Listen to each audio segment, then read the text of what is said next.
Hello YouTube. Last year, as a Christmas present for the people who actually support this channel, I decided to make a training playlist that you can find in the description. And for this year, I wanted to come up with something a little bit special in the continuation of my effort to thank you for the time you spend watching the channel and building a community of natural lifters. I wasn't really sure what I was going to go with, but there is a certain individual on the channel that has spent a lot of time posting comments requesting a video about how to get a girlfriend. Now, I won't necessarily always follow the wills or the demands of people who want certain types of videos on the channel, especially if I think that they're bad or that they're not aligned with what I do. But in this case, the topic of women is something that I've hinted at in the past in several videos, and something that a lot of you guys are very interested with, and for a very simple reason. The vast majority of my viewers are heterosexual males, and therefore finding a girl and building a life with a woman is a very important part of being a man. Some would even say that it's actually the only purpose that exists in a man's life. And since just saying that statement, for example, can be quite controversial, I think it's very interesting to discuss it in details. So, for your Christmas present this year, I am making a full segment on how to get a girlfriend, how to understand women, how to make sure that your relationship lasts and are healthy so that you can build a family and have children with that person eventually, and how to deeply understand yourself as a male so as to avoid common mistakes that end relationships or make it so that some men are never able to either find a woman or keep a woman. So this is what we're going to be talking about today. It's going to be a long video. It's going to be a video that is going to be fairly lyrical. So I'm going to take my time. It's not going to be as rigid or severe as some of my other analysis. So if you want to go to a certain point of the video, you can use the timestamps. Now, to make one thing clear, the person who asked for the video used a certain hashtag, and it's a hashtag that caught up because it sounds catchy. And the hashtag was release the French game. Well, I'm not going to teach you how to game women because women are not a computer to be gamed, okay? It's not a system that you can hack. This very approach is already an issue in my mind because it truly shows that a lot of men think women to be so foreign that the only way to access them is to trick them, which also means that deep down they have integrated the idea that women don't really want them. Because when you have to trick someone with strategies and nagging to get them to be with you, this means that deep down there is an issue with your confidence. You don't think you're good enough as you are, and therefore you try to change, you try to simulate something in order to actually access girls.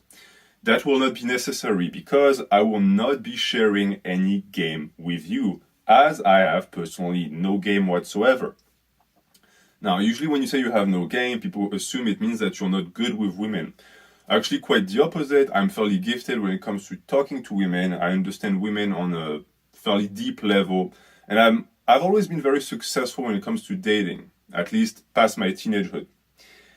I say that because the methods and the approach I want to share with you is one that is going to be diametrically opposed to that of the people that you see on YouTube, all of the pickup artists, etc. But to me, it's because I believe I have the correct approach and I believe that theirs is wrong. I think that they are deeply mistaken and the proof is in the pudding because when you look at these men and you look at their lives, not what they say their life is or what they present on YouTube, but their actual life, they tend to be very lonely, they tend to never actually achieve a family, and they never have children. And to me, these are signs that they fucked up at some point, because that's the entire goal when you actually get a girl. The girl is not just sex. They think like children. They have the mindset of toddlers. They cannot go beyond that, and usually that comes from men who had a tough time accessing women when they were younger, developed frustrations that then turned out their entire world upside down because they ended up being obsessed with sex, and so they saw sex as the end all be all of all relationships and all women, and therefore the only thing they seeked afterwards was sex. And when they achieve that, they think that that's it, there's nothing further, and yet they're still miserable, so they usually project that onto women, and they think that it's women's fault. It's not women's fault. You're not accessing women the proper way. You're not tapping into the feminine potential that could make you very happy. You're just using them for sex. It's the reason why you're so sad. And the problem is that usually misery loves company. It's more complex than that psychologically.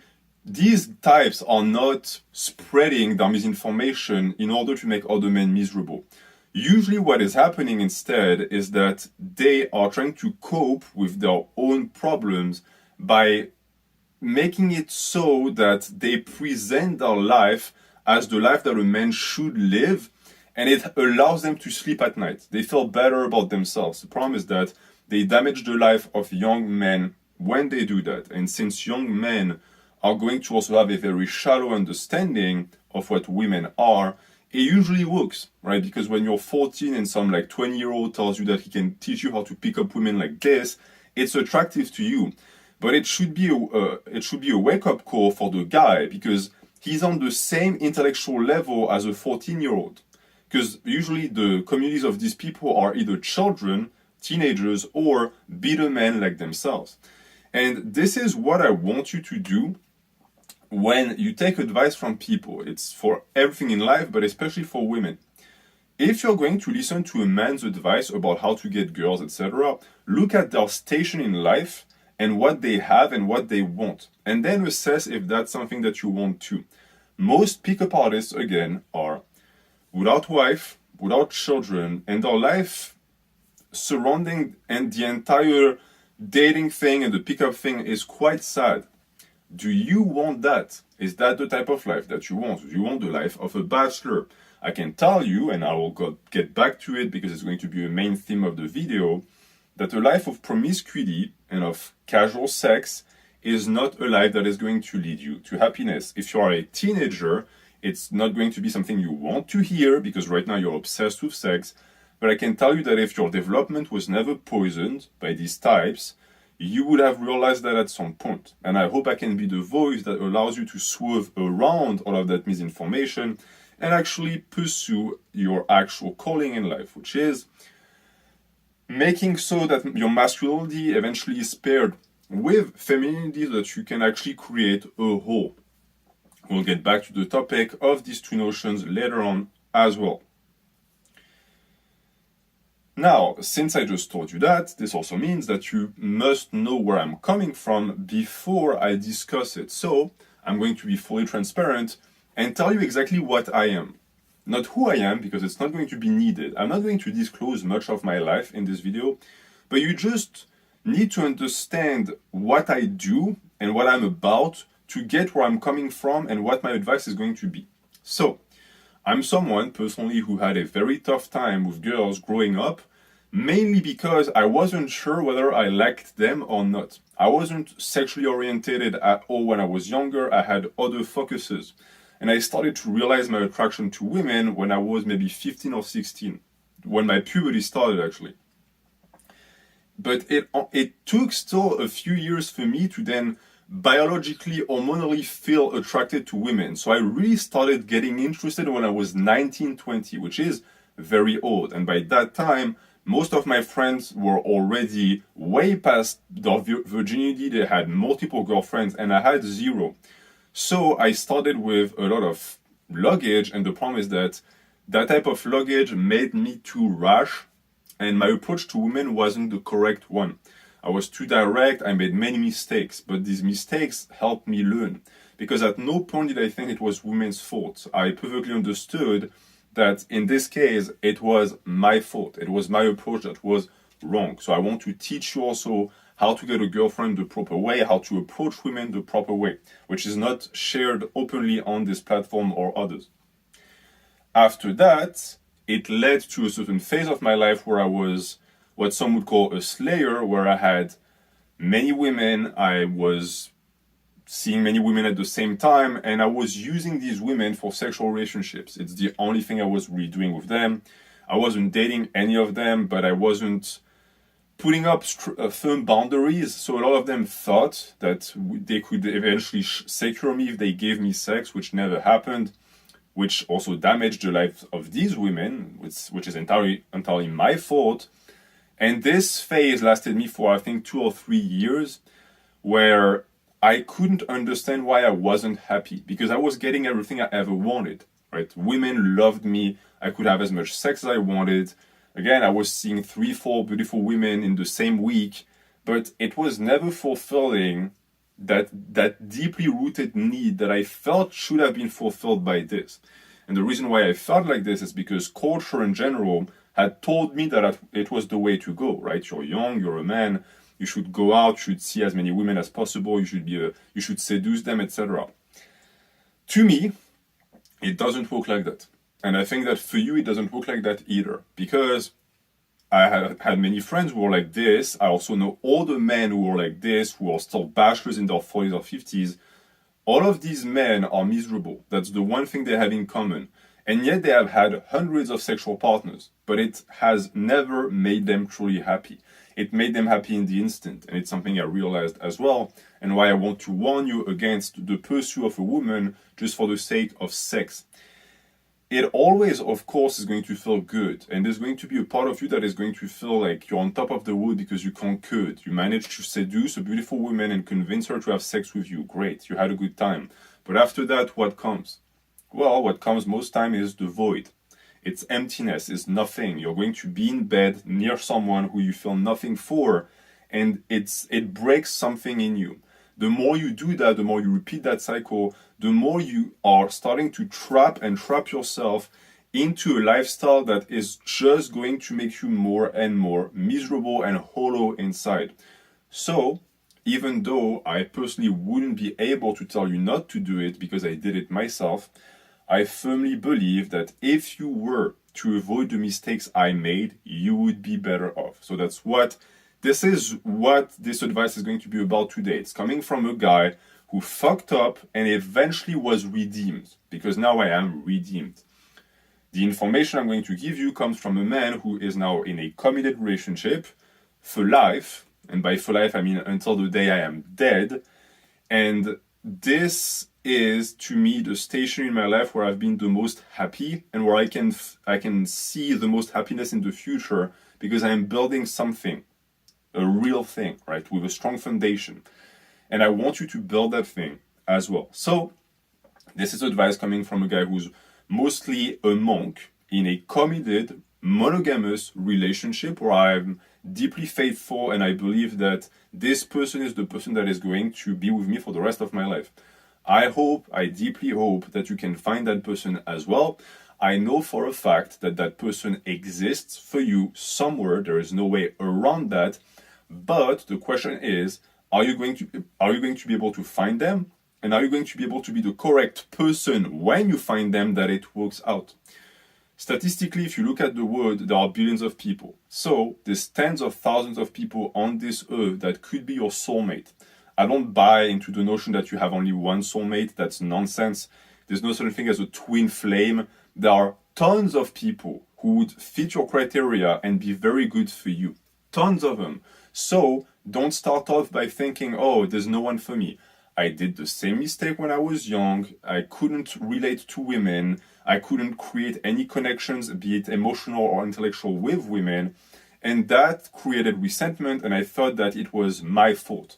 In my case, I saw this as my fault. I was weird. I was a freak, and therefore I couldn't ever find a woman to build a life with.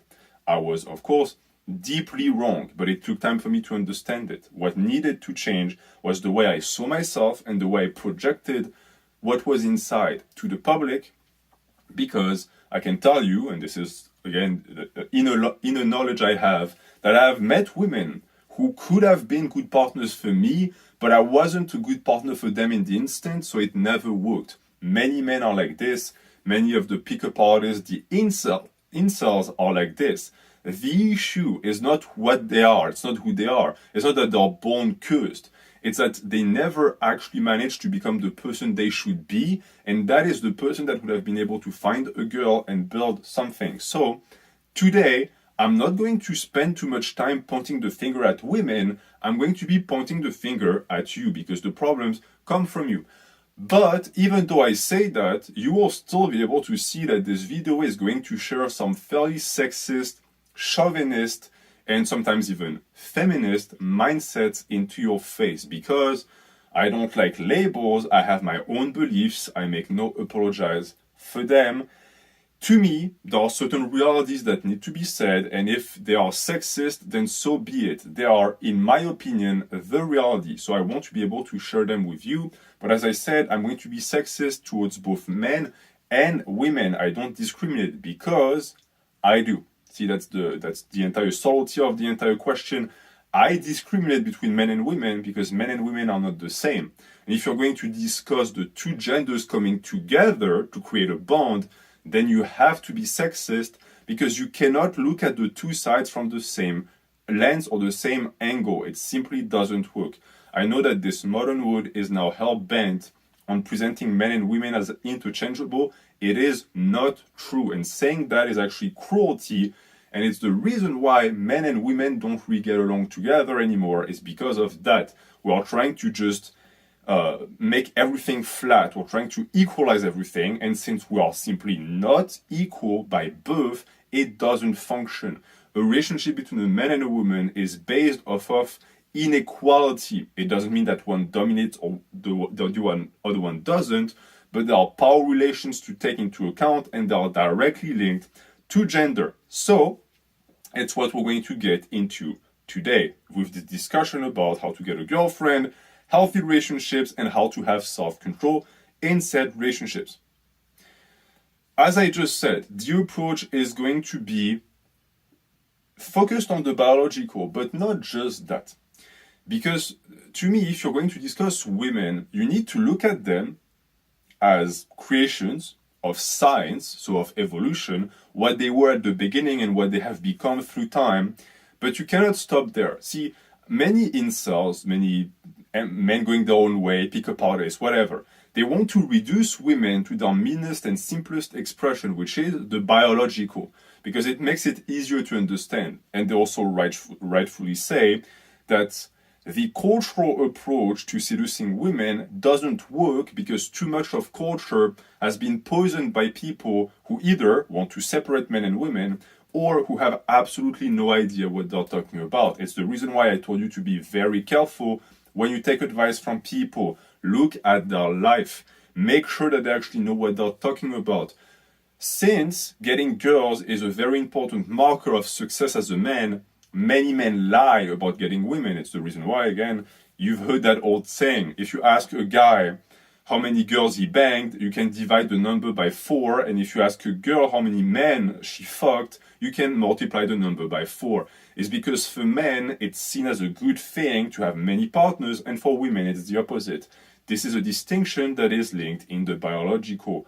But it also means that many men are going to lie about the number of conquests, they're going to lie about their prowess. And if you have no experience with women, well, you have no way to actually know if what they're saying is correct or not. So you're going to fall for it, and you're going to follow them in their footsteps. And since they're losers, like most pickup artists are, you're going to end up a loser yourself. So you need to have a certain degree of logic and of reasoning. And it's also applying to what I'm going to say. Listen to my words and question them. I might not be correct, but I'm going to try and give you as close to the truth as I can potentially get to. And that, to me, is a balanced approach between the biological and the cultural, because women are, yes, creatures, biological creatures, but they're also cultural beings, just like men. Just like you cannot reduce masculinity to just hormones, there's also a cultural part. And this leads to the mistake that many men make. As I said, too many of these people on the internet, the incels, etc., only look at women for their biology, but the opposite side of the spectrum is just as bad, which is the simps and the men, feminists, whatever, who only look at women for the cultural aspects of them. The two are wrong, of course, because the two are extremes and they're not balanced. if you end up just looking at women as those perfect angels from creation, you're going to put them on a pedestal. And if you look at them just for their biological purpose, you're going to reduce them, you're going to vilify them. And on both sides, it's bad. If you vilify women, you're going to end up in a situation where you are developing an intellectual relationship with women that is negative because you see them as beneath you, but at the same time you lust after them and you want them. So it's going to make you hate and detest something that at the same time you desire, which is very dangerous. And on the other hand, if you put women on a pedestal and you refuse to see them for the vile creatures that they can be sometimes, you're going to just glorify them to the point that are going to be inaccessible. So we're going to look at women for what they are, and what they are is a mix of scientific and poetry. To me, the man who looks at women just via the lens of the scientific is an idiot, and the person who looks at them via the lens of poetry and poesy alone is a fool. They are both. But you'll see that since I'm more of a fool than I'm an idiot, my approach is more lyrical. I have a more literature-based understanding of femininity and women. So maybe you're going to vibe with that, maybe not, but we'll get to that. Still, the key approach I'm going to apply is based on evolution. It's an evolutionary approach to dating, to women, etc. Because evolution is not just biological, it's also cultural. So the two work hand in hand. I'm going to use that for the most part. So for if you're the type of person, the type of man who is going to think that because we now live in big cities with iPhones, then the past doesn't matter, this video is not really for you. Just like if you're the type of man that just wants to fuck chicks, it's not for you either. I think you're deeply mistaken in both cases.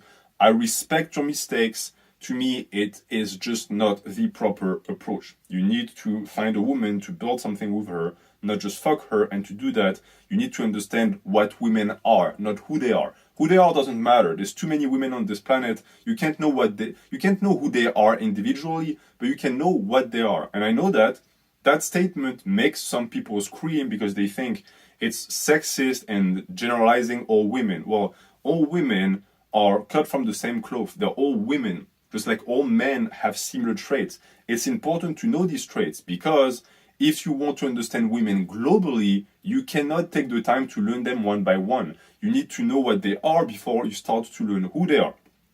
And since you're going to want to discover who your lover is, it's going to be first step knowing what animal they are deep down. Because that's mostly what creates relationships, by the way. It's that difference that is found in the biological, that then gives birth to the cultural. It's what attracts these opposites together.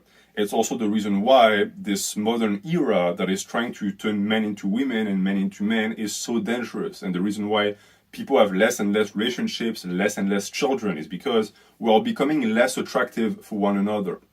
Women like masculinity, men like femininity.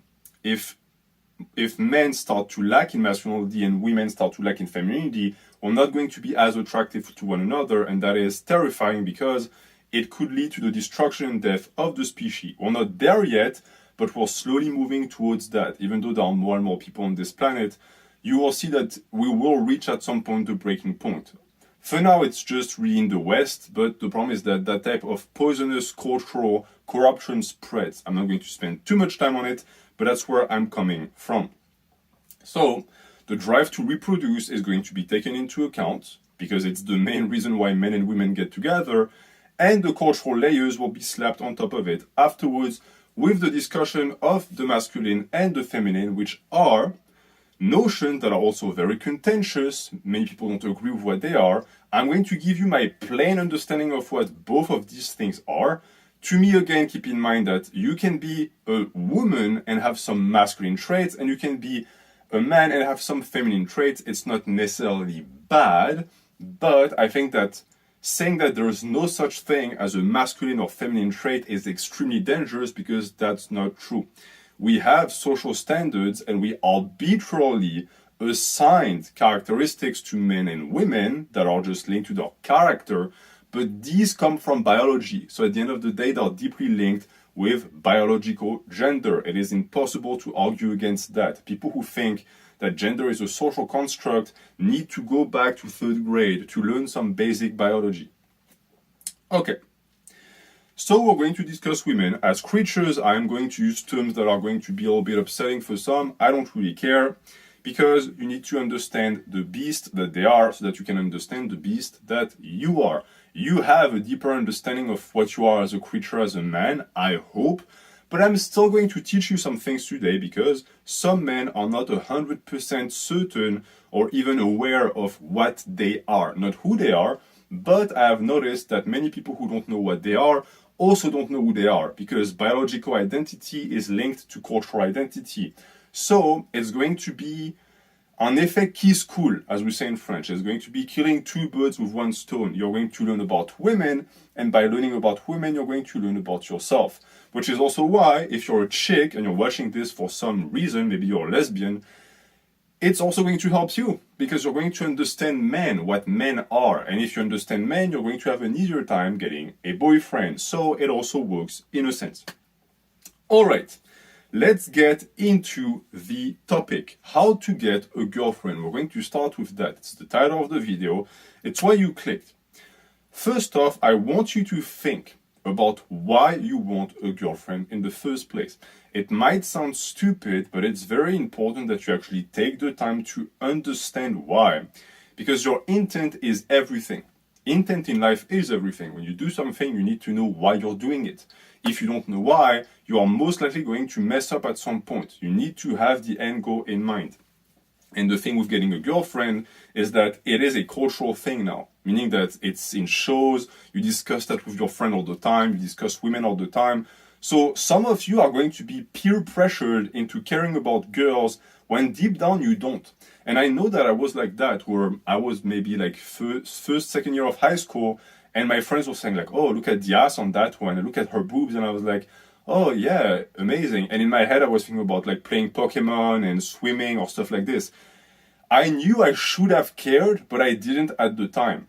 That's fine, okay? Take your time, be at your own pace, and don't get a girlfriend just because everyone else does. You're not less of a man because you don't have a girlfriend. You're not less of a man because you're a virgin. You're not less of a man because you have never kissed a girl.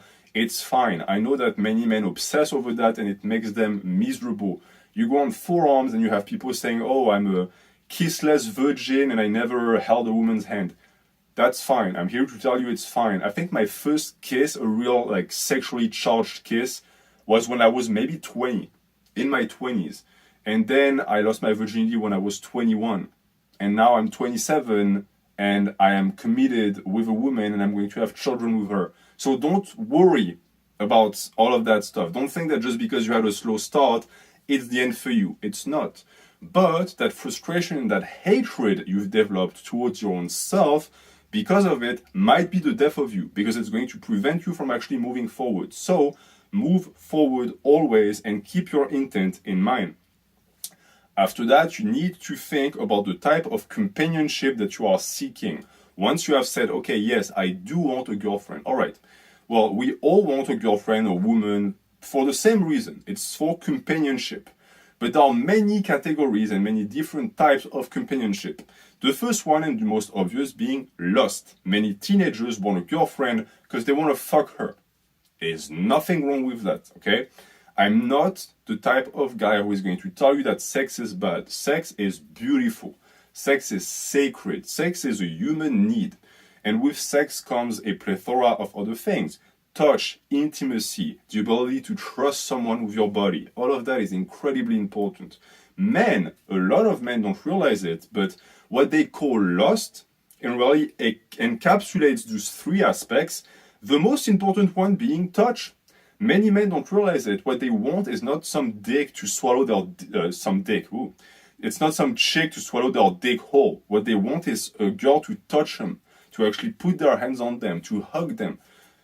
And it's something that is fairly, feminist in a sense to even say, because it's not considered to be a masculine trait. It's even supposed to make you feel, in a sense, a little bit like a bitch if you express the fact that you would want people to touch you, that you would want hugs, that you need people to actually be in contact with you. But it's not, it truly isn't. And if you start detesting that aspect of you and you think it makes you weak and soft, you're going to start to demonize the very approach that would lead you to actually receiving that, and it's going to make you miserable. You're a man, okay? You're tough, you're whatever you want, but at the end of the day, you are still a social creature and you need warmth, you need contact. Women get that all the time. They touch each other all the time. Men don't.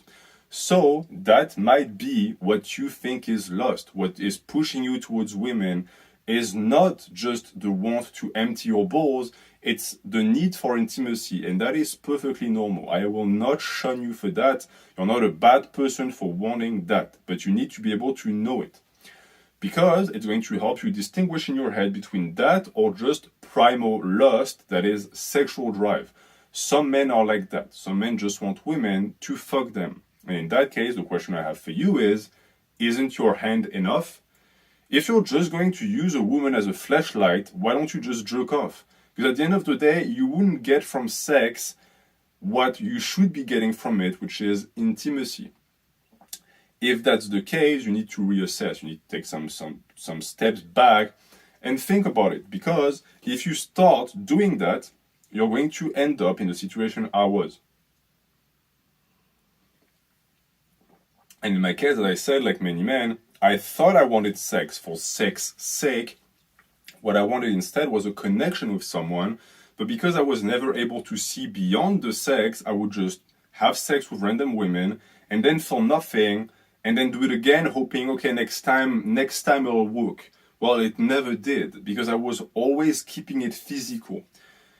A relationship with a woman cannot just be physical. They are incapable of that. We can pull it off, but it's not good for us. So go beyond that. Really talk to yourself and try to see where you're coming from. It also is, in a sense, as I said, a feminist stance to say that. When you say that men are not just baboons that want to empty their balls, it actually also means that what we seek in women is not reduced to sex. Many people say that men are pigs or men are dogs. Well, I mean, in a sense, we are dogs. But what do dogs want? They want affection, they want love from their owner. It's also what we want. We have been reduced to our sexual drive, but it's truly not a fair representation of what men are. It isn't. And by doing that, by allowing yourself to accept that fact, you're also going to be able to access what women are. Because if you approach women from a sexual and physical standpoint alone, you're going to spend the rest of your life never able to access what they have inside. And the true treasure of a woman is her heart. I know it's cheesy to say, but yes, fat asses are great and boobs and whatever. It's good. It looks good, of course. It's attractive. But it's not what makes a relationship last. It truly isn't. The physical is important, but if it's just that, it goes nowhere. So allow yourself to go beyond. Allow yourself to actually access the feminine beauty that could be yours if you didn't let yourself fall for it. I hope that makes sense. I want you to be able to understand that the physical appearance of a woman that attracts you towards her is, in a sense, just the start. It's just the beginning. That's like, it's step number one, okay? It's verified, it's okay, now the physical attraction is there. It allows you to then access the spiritual, the mental, and deepen the connection. And in a perfect world, sex would only happen at that point, when the connection is already deep. Modernity has completely ravaged that. That's over. Even for my generation, that was over. Most women I saw or dated for a brief period of time, we had sex the first day. Like the first day I met them, we had sex. So I hope that your generation, the people younger than me, my little brothers, will be able to go back to a healthier approach where you wait for sex and you make sex what it is, which is an emotional connection. I don't know if it's going to be possible because, again, the teenager in you just wants to fuck. And since women are extremely easy nowadays, well, it's going to be at your disposal. So if you are able, in your teenagehood, to resist that urge, then I salute you because you are a better man than I was at that age. So, that was for lust. If you want a girlfriend for lust, these are the questions you need to ask yourself. After that, we can talk about loneliness. Many men are extremely lonely. Most people actually who express feelings of extreme loneliness are men. Most people who kill themselves because of extreme loneliness are men.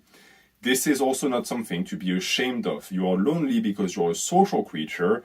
You have been sold the idea that men are like these wolves and that we shouldn't need love and we can just survive in the jungle by ourselves for 15 years. That's not true. It's the reason why, by the way, solitary confinement is a form of torture. It's because it makes you go insane to not have the ability to have social interactions with others.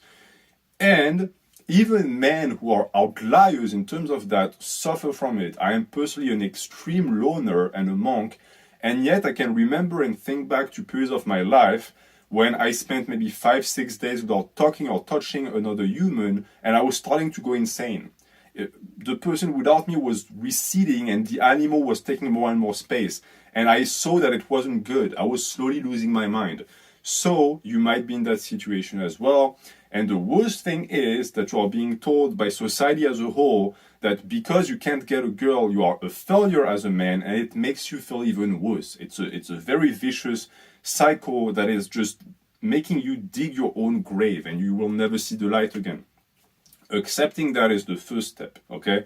You want a mate because you feel lonely. My solution to you is not going to be something you want to hear, but you need to hear it here. A woman will not be able to fix your problems. Even if by miracle you manage to actually grab a woman and she wanted to date you in your sorry state, you would just make her miserable because women don't like needy men. Women don't want needy men. It's based off of evolution. If you are needy, it means that you don't have any other options, so you're not a good mate. So most women are going to avoid you completely, and the few that will take you in are going to eventually hate your guts because you're not the proper person for them yet. Doesn't mean that you can't be, but you need to fix yourself. So what you need to do is you need to accept yourself as your own best friend. You need to spend time with yourself.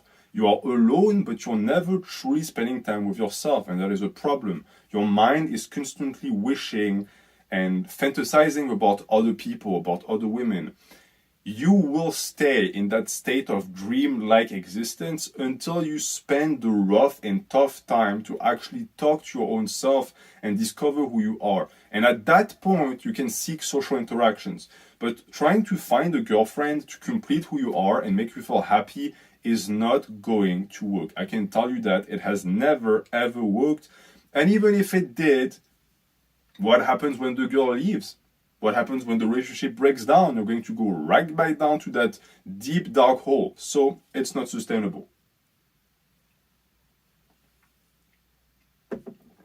And the thing too, and it's something I shared on the channel already one time, is that if you're going to go find a girlfriend, you will want a person that completes you. But if there's nothing to complete, what happens? Right? If I put two blocks together, well, the two blocks have pre-existing substances that allow the two together to create a structure. But for you, there's nothing. There's not even a block. So what? She has to do all the work. She has to make all of the blocks herself. It's going to exhaust her, and it's not going to function. So make yourself, build yourself up before you actually seek something else outside of the self. You don't need to be complete. You don't need to be perfect to get a girl. That's also a problem that I see many people have, where they wait to be ready. Well, you'll never be ready, right? I have progressed and made character evolutions at a pace now with my girl that I've never made in the past. And that's also what makes women so gorgeous and beautiful, is that they are designed to push men forward.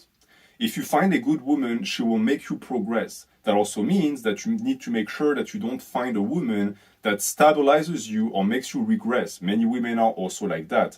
They are poisonous. They are not good women for you. And in this case, this means that you will get to grow with someone, but before you grow with someone, you need to have some growth of your own, just to be able to know what you like. Because if not, you're going to be the type of dude that dates just about anyone because he's so desperate that any amount of attention he gets is a revolution in his brain. Like, I know guys when a girl just smiles to them, they fall in love. You know why? Because they have such a low self-esteem that they think it's the best they can do. Like the best thing they can get from a woman is a smile, and therefore that person becomes their new love. I can tell you one thing. I know that men like to say that women are too subtle and they send signs and we don't get it. It's part of that comes from the mindset that women are completely different foreign creatures and we can never hope to understand them, and they send us signals from Mars that are impossible to interpret. That's not true. Women are not subtle at all when they want you. A girl that wants you is going to constantly look at you in the eyes. She's going to touch you any chance she gets. She's going to... I mean, I was the type of guy who couldn't see signs to a point where it was ridiculous. But with hindsight, I realized that a lot of the women that wanted me made it super, super obvious, and I was just completely blind. But it wasn't because I was stupid, it was because I had no confidence. And my lack of confidence made it impossible for me to actually accept the fact that some women would be into me. That is something that you need to fix first and foremost before you start to get a girlfriend. And this also is going to lead to your ability to know your own love language. Now, the love language thing, a lot of people think is some stupid, like stupidity just for women, and it doesn't make any sense. It's a psychological truth. We all have certain ways we express our love, and we have certain ways we like to receive love. How are you supposed to create the tree of love with a woman if you don't even know what you love? It's not going to function. Again, develop yourself first. I think for me, the years where I spent the most time working on myself was from the time I was 14 to the time I was 21. That was most of the time I spent. That's 7 years where I had almost no relationships with women because I needed to invest that in myself. For men who had difficult childhoods or difficult relationships with your peers, etc., that's the time that you're going to have to put in. Because you should have been doing that in your early teens, but you didn't. For a reason X or Y, that might be not your fault, but it's now your responsibility to take the time to actually recreate yourself and then go out there and find a mate. And this is why, by the way, games are entirely stupid. All of these pickup artists that you see are like that. There are men who never developed a true identity, they don't have much to show for, and therefore they have to resort to tricks. I can tell you for a fact that all of the women I ever seduced, I never had to trick any of them. I never had to tell a lie. Why? Well, because just being myself is enough. There's no need to invent like millions of dollars in the bank or a Ferrari or, I don't know, the lies that men come up with to get women when you are actually yourself, when you have developed something attractive. And by attractive, I don't just mean physically. I mean in terms of energy. That's mostly what is going to matter here, because if you want to hear about the physical, you can check the description. I put the video on looks maxing there, but it's limited. Like the amount of change you can make about the way you look is limited. It's important, super important, but it's most important because it changes the way you feel about yourself and the way the world feels about you. As you expand, as you actually try to become yourself. And it's what's going to be so important. Games are just, in a sense, band-aids that you slap on that. Like, you're a deeply wounded individual and male, but you think that if you put enough golden band-aids on, women are not going to notice. Well, one, they will, because they're not dumb. And two, at some point, the band-aids fall off. Then what? What happens? Well, what happens is nothing, because these guys who game women tend to see women as just entities to grab for a night and fuck. It's the reason why they don't care if the band-aids come off. But if you want to build something for the long term, you absolutely need to pay attention to that. Because it's impossible to keep up a front forever. You will eventually lie. And also, it's a torture. It's the reason why myself, I have a strict policy about lies. I simply don't do it. I don't lie. It's not because I'm a pure angel of moral. It's because it's too tiring. I don't want to have to remember my lies. I just want to be who I am, and if people don't like it, they can go fuck off. Be like that. It's the best gift I can give you. Be like that, okay?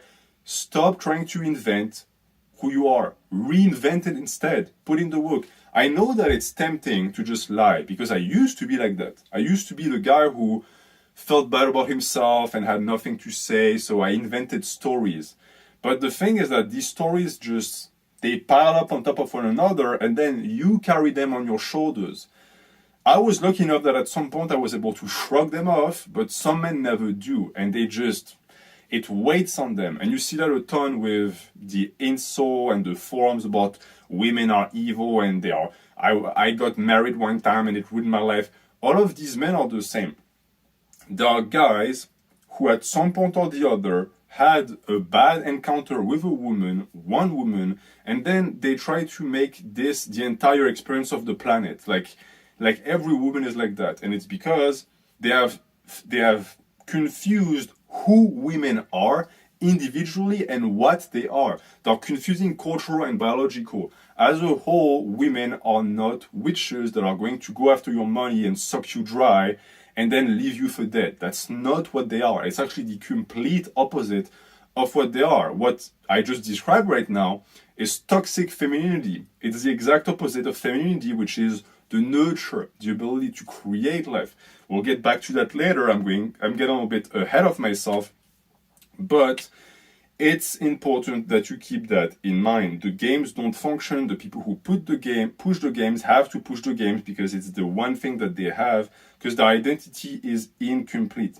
You need to be able to have a complete identity.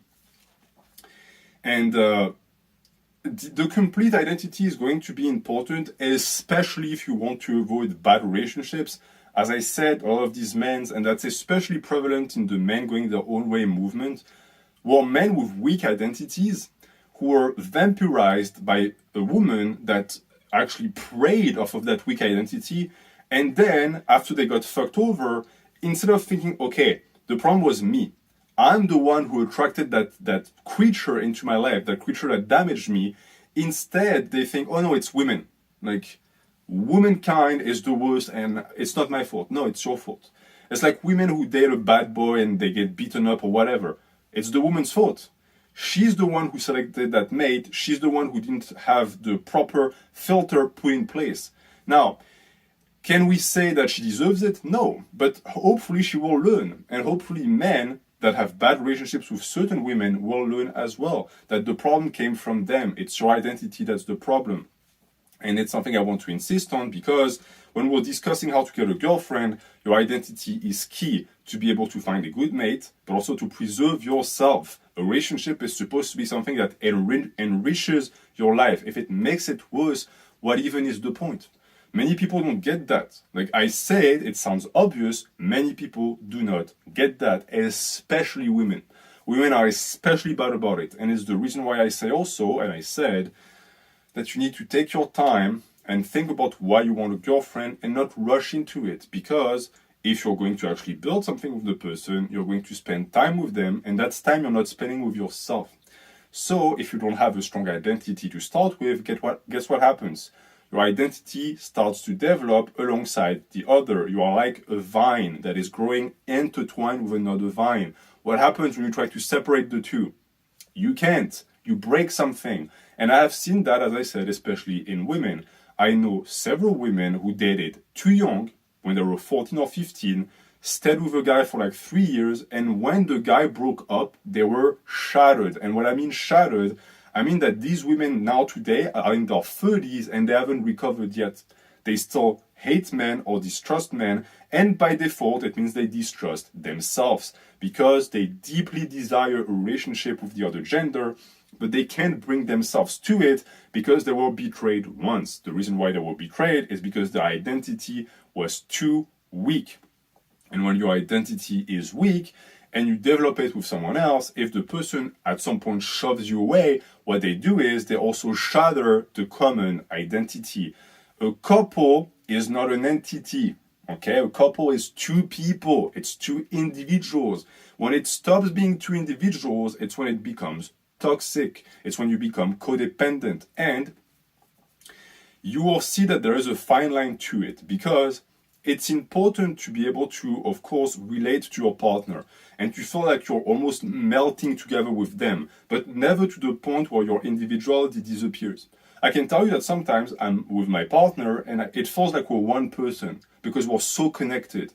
And by the way, if you look at sex in terms of symbols, it's also what it is. Sex with someone you love, at some point or the other, during the act, it's going to feel like you're one person. That's the beauty of it. It's masculinity and femininity coming together to create something supreme. What I describe now, many people will never access, because to be able to have that, you need to come in the relationship a man, and she needs to come in a relationship a woman. So you are both going to progress like vines, and at some point you meet, but not when you just start growing, because let's say you meet here and at some point there's a breakup. Okay, fine. You still have all of that base and structure down there. That's your identity. If your identity started intertwined with the other person, you are screwed, especially if they're older than you. And that's why women who date older men take a big risk. The guy can be with you a few years and then ditch you and take a younger girl. He has all of the identity built up beforehand and you don't. I'm getting ahead of myself. That's not even the topic of the video, really. So let's recenter.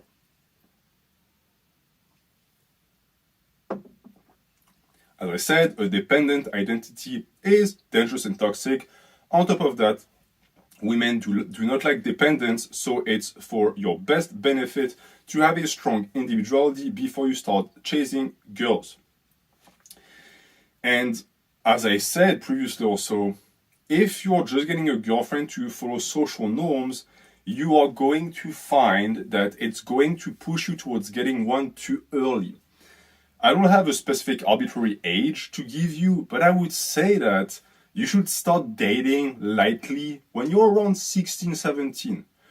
Before that, I don't really see the point. I mean, I know, and it's something that you see especially a ton on incel forums where they regret not having sex in their teenage years and they think, oh, I'll never know teenage romance. Well, I have something to say to you guys. You didn't miss anything.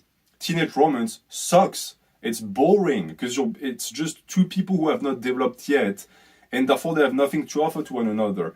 It's still something that can happen, but you'd be better off just spending the time working on yourself. It truly is what it means. And I'm sure and certain that most people who date young end up damaging themselves because these relationships are never positive. It never makes a positive influence on their life ever. It's always something that they come to regret because it's wasted time. It's something that across the board I've always seen. So that's my advice to you. If it happens, it happens. But don't be obsessed with to the point that you forget to live, right? Enjoy your childhood, enjoy your teenagehood, be free. And then at the point where you have built who you are, move forth into the wood. And so this concludes the questionment about yourself and what motivates you to actually get a girlfriend. So now that we have actually answered that, we can get into the how-to, right? Because you're used to it now, the videos are long as fuck. So in reality, this was an introduction following the introduction. Getting a girlfriend. First off, what is a girlfriend? A lot of people don't think about things like this because most people don't know how to relationship. So they are going to try and get with someone to build something that they know nothing about, and they know nothing about the person that they are seeking to try to fulfill something they don't understand. So it leads to nothing.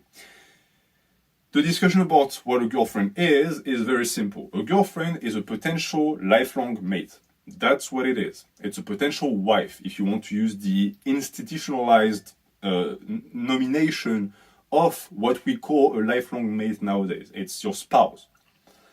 This is true across the board, but it doesn't mean that it's going to be an absolute truth for every single woman you date, because every woman you date will not become your spouse. That would be ridiculous.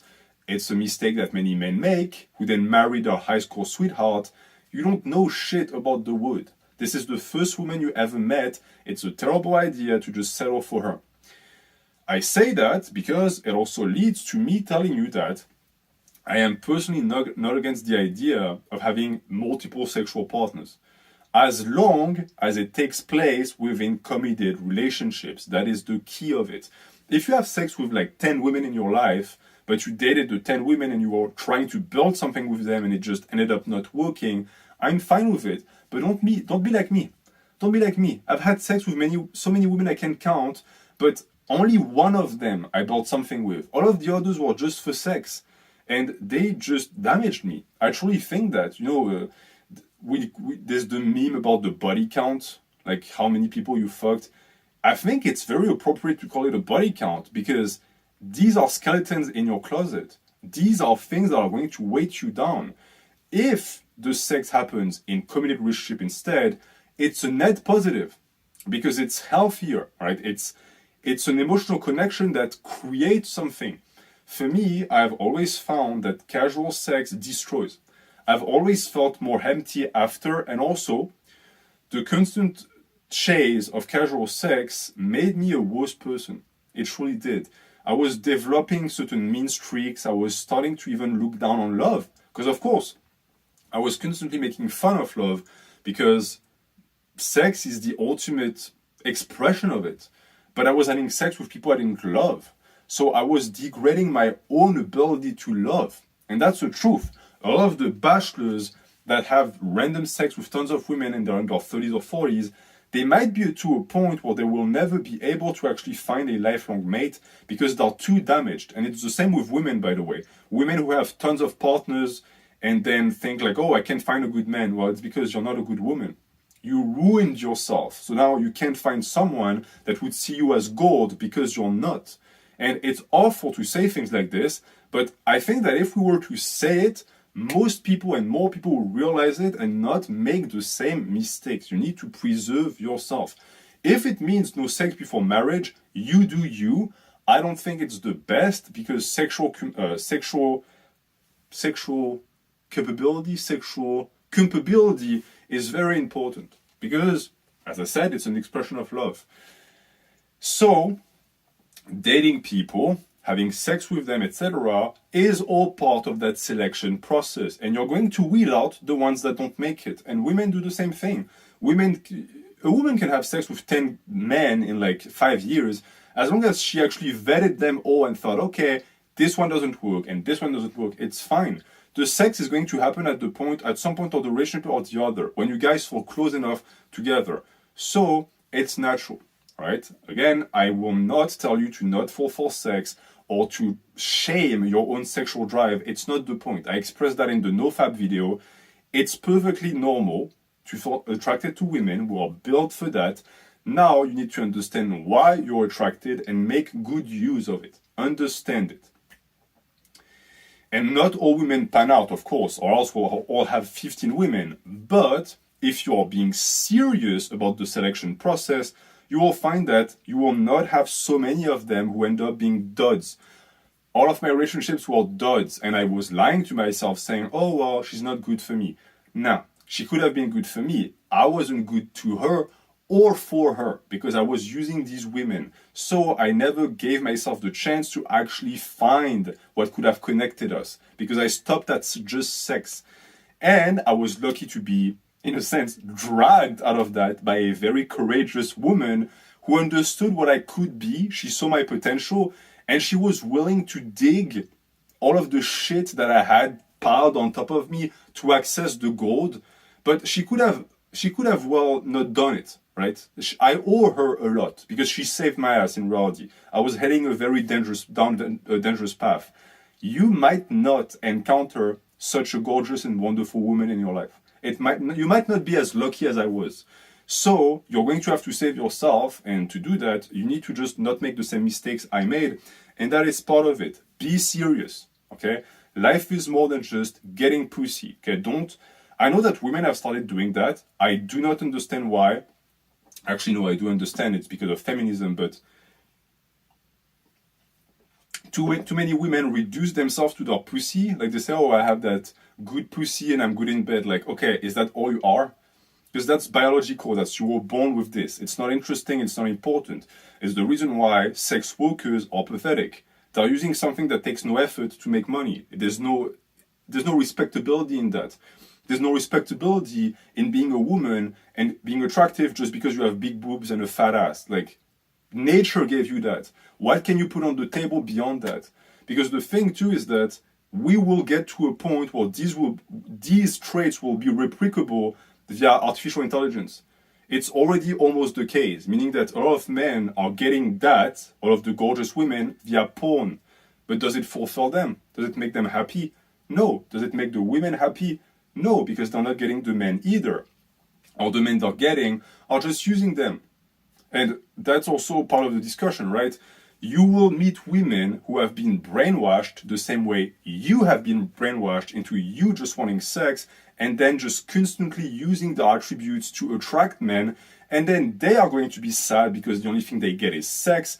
You are going to be sad because you never get more than just sex, and the two genders are fully fucking miserable. So that's the way to swerve around that, okay? You be serious. When you get a girl, when you are chasing a girl, ask yourself, why am I chasing her? And what do I want to build with that person in the future? That is very important. Don't get a girl just because she has a pussy. Every single girl on earth has one. Okay? There's a literal 4 billion pussies on this planet. There's too many of them. Okay, the market is just overwhelmed by the amount of pussy.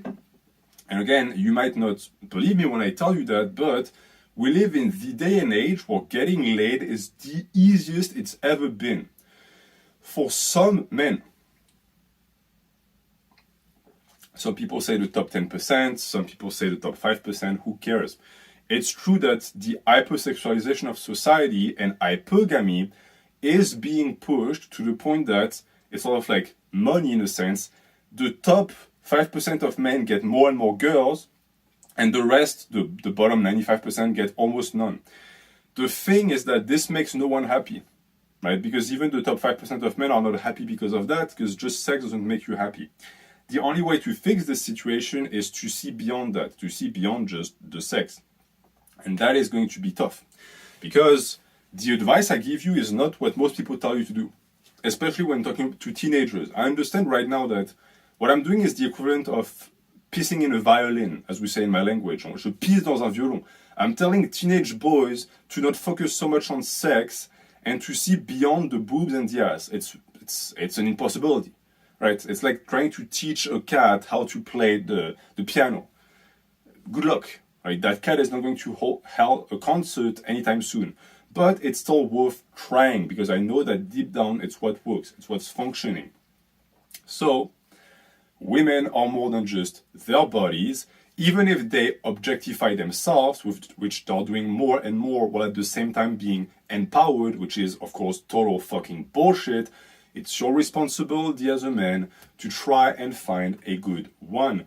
Avoid the ones that function like this. Usually the ones that are reducing their own self to only their body are not girlfriend or wife material. So that's already dudes that you can push away. Now, how to find a girlfriend? Well, the most obvious is school. School is where you're going to meet most girls. It's where you're going to have the easier time having social interactions with girls. This means that there are really primordial years of your life where you're going to have a chance to have a girlfriend.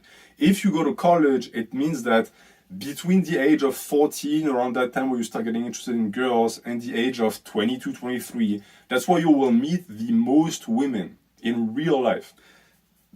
And that is where most of the dating potential resides. Most of your potential is there. Now, it doesn't mean that you have to feel bad if you never dated in middle school or high school, because at the end of the day, these types of relationships don't pan out. They don't really go anywhere, and as I said, they don't really help you out. So, understand that your life doesn't necessarily end after you're out of school, but that when it comes to being around women, school is the most important time. Now, just because you don't date these women doesn't mean that you cannot talk to them. You can practice, because it's a little bit funky or funny to say, but I firmly believe that if in school we learn German and Spanish and French, we should also learn women, because women speak a different language from our own. It's not entirely foreign, it's like a dialect in a sense.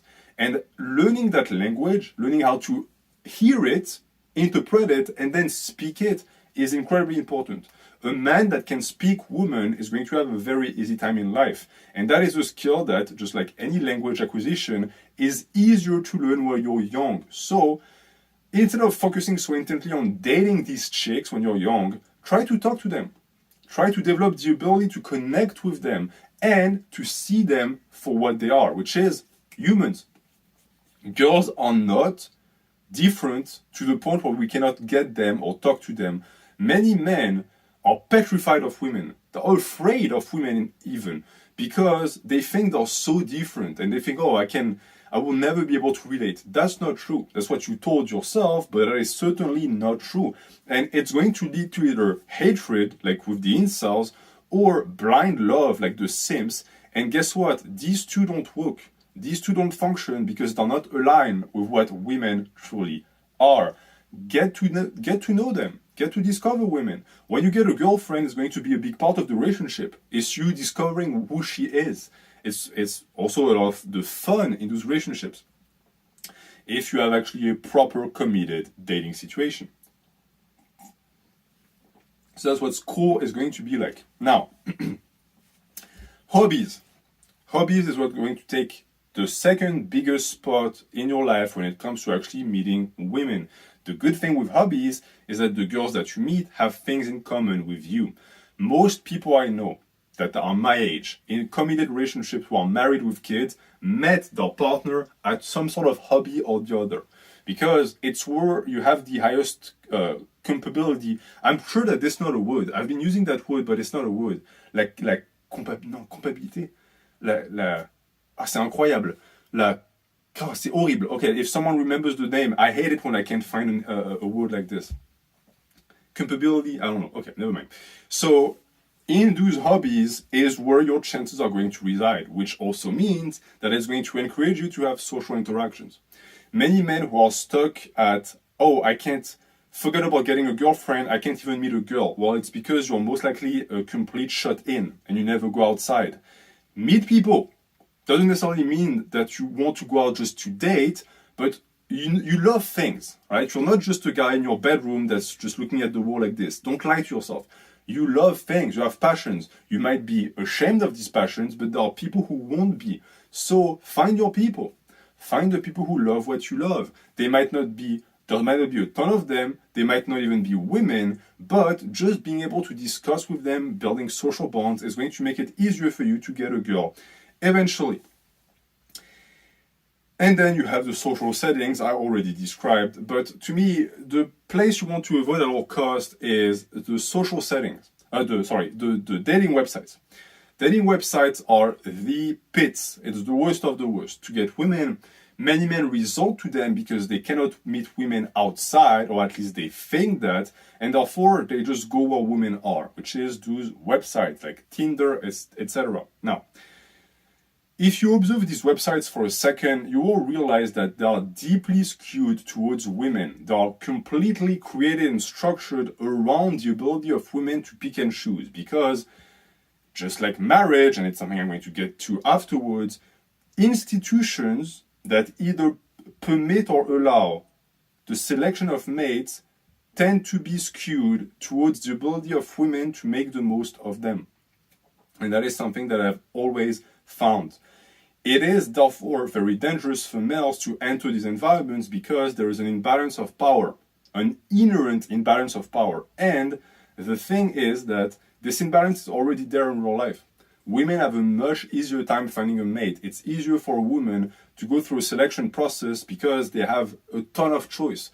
Even ugly women get guys. They have the ability to have a family. And this is not true for you. For men, it's tougher than that. We have, in a sense, that desperation in us of thinking that you'll never get a girlfriend because there's a voice in you that says that it's a possibility. Maybe you will never get a girlfriend, but you will certainly never get a girlfriend if you use dating websites, because you already can't cut it in real life with the selection process tuned in at 20%. Now you enter dating websites where the selection process is 95%. What did you think was going to happen? Of course, it's even worse there. And I see so many young men who say, oh, I'm on Tinder and no one swipes on me. Well, of course no one swipes on you. No one swipes on you in real life already. What did you think was going to be the difference on a platform that is basically hypersexualized and where hypergamy is the name of the game?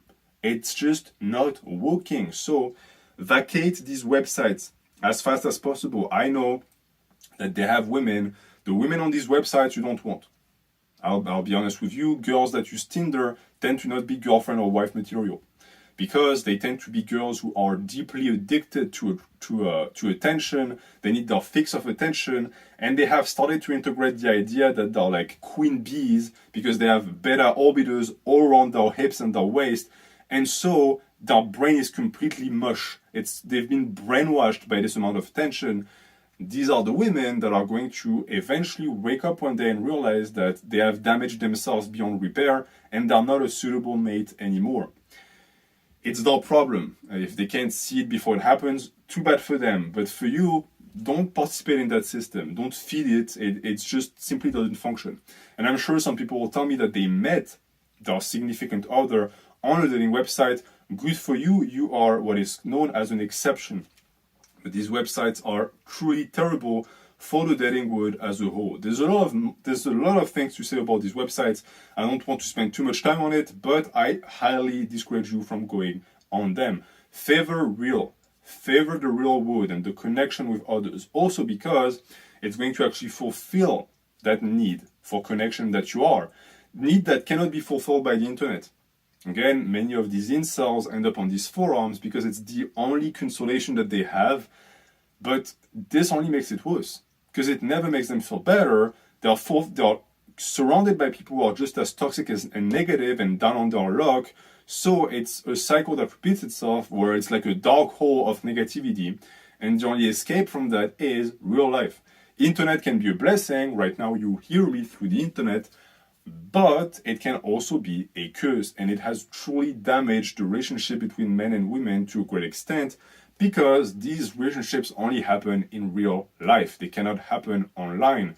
And so, since so much of it is now concentrated online, it also means that so much of it has actually disappeared. You don't really see people on the street having discussions anymore. Back in the days, keep in mind that your grandparents and your parents, when they met, at some point, your dad went up to your mom and chatted her up. He didn't just send a text on Twitter or whatever the fuck. It's the reason why it worked back then and why it's not working now. So, push it away. It's a tool of modernity, and it's not something that is going to lead to your happiness. Now, we are going to switch settings, and I am going to start discussing with you the traits that women find attractive, how to behave as a man to actually get girls, and more importantly, to keep them.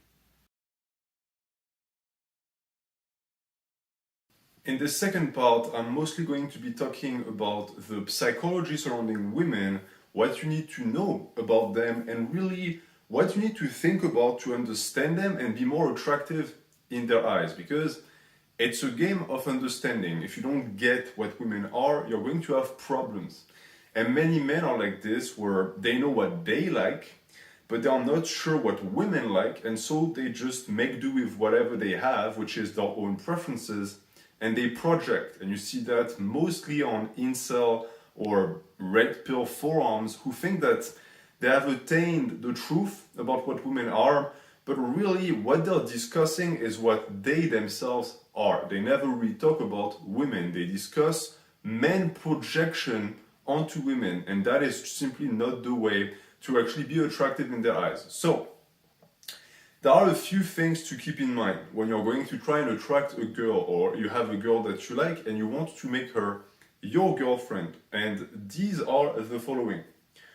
The first one is going to be that approaching a woman is something that needs to be done with subtlety. Okay, women are fragile creatures. You cannot approach them the way you would want to be approached. Many men would see no problem with a girl just walking up to them and grabbing their arms and saying, hey, do you want to go out with me? Many men actually would love that. It would be a fantasy of yours. For women, it doesn't work like that for one simple reason. As I've explained, they have their pick of the litter. They can get whatever man they want. So, because they have an overabundance of options, they have a ton of direct attempts done at them on a daily basis. A pretty girl receives dozens of compliments every day. She gets approaches on the street all the time. So it's not going to be the right method to get at her. But if you're not upfront enough, you're going to get in a situation where the girl is going to start to believe that you're just a friend. So it's a very fragile balance between making it known that you're interested, while at the same time not being too rash. And it's a balance that many men cannot strike. As I've said, for me, when I finally exited my cocoon and I started to actually try and date girls, I was way too upfront because I spent too many years being too shy, and therefore I was compensating. And you see that with pickup artists, with their cold approaches, which in reality only work one time out of 100 and don't really lead to anything sustainable. So your goal is going to try and create a connection with the woman and play on the ambiguity of the situation. That's how every single relationship starts. It's ambiguous.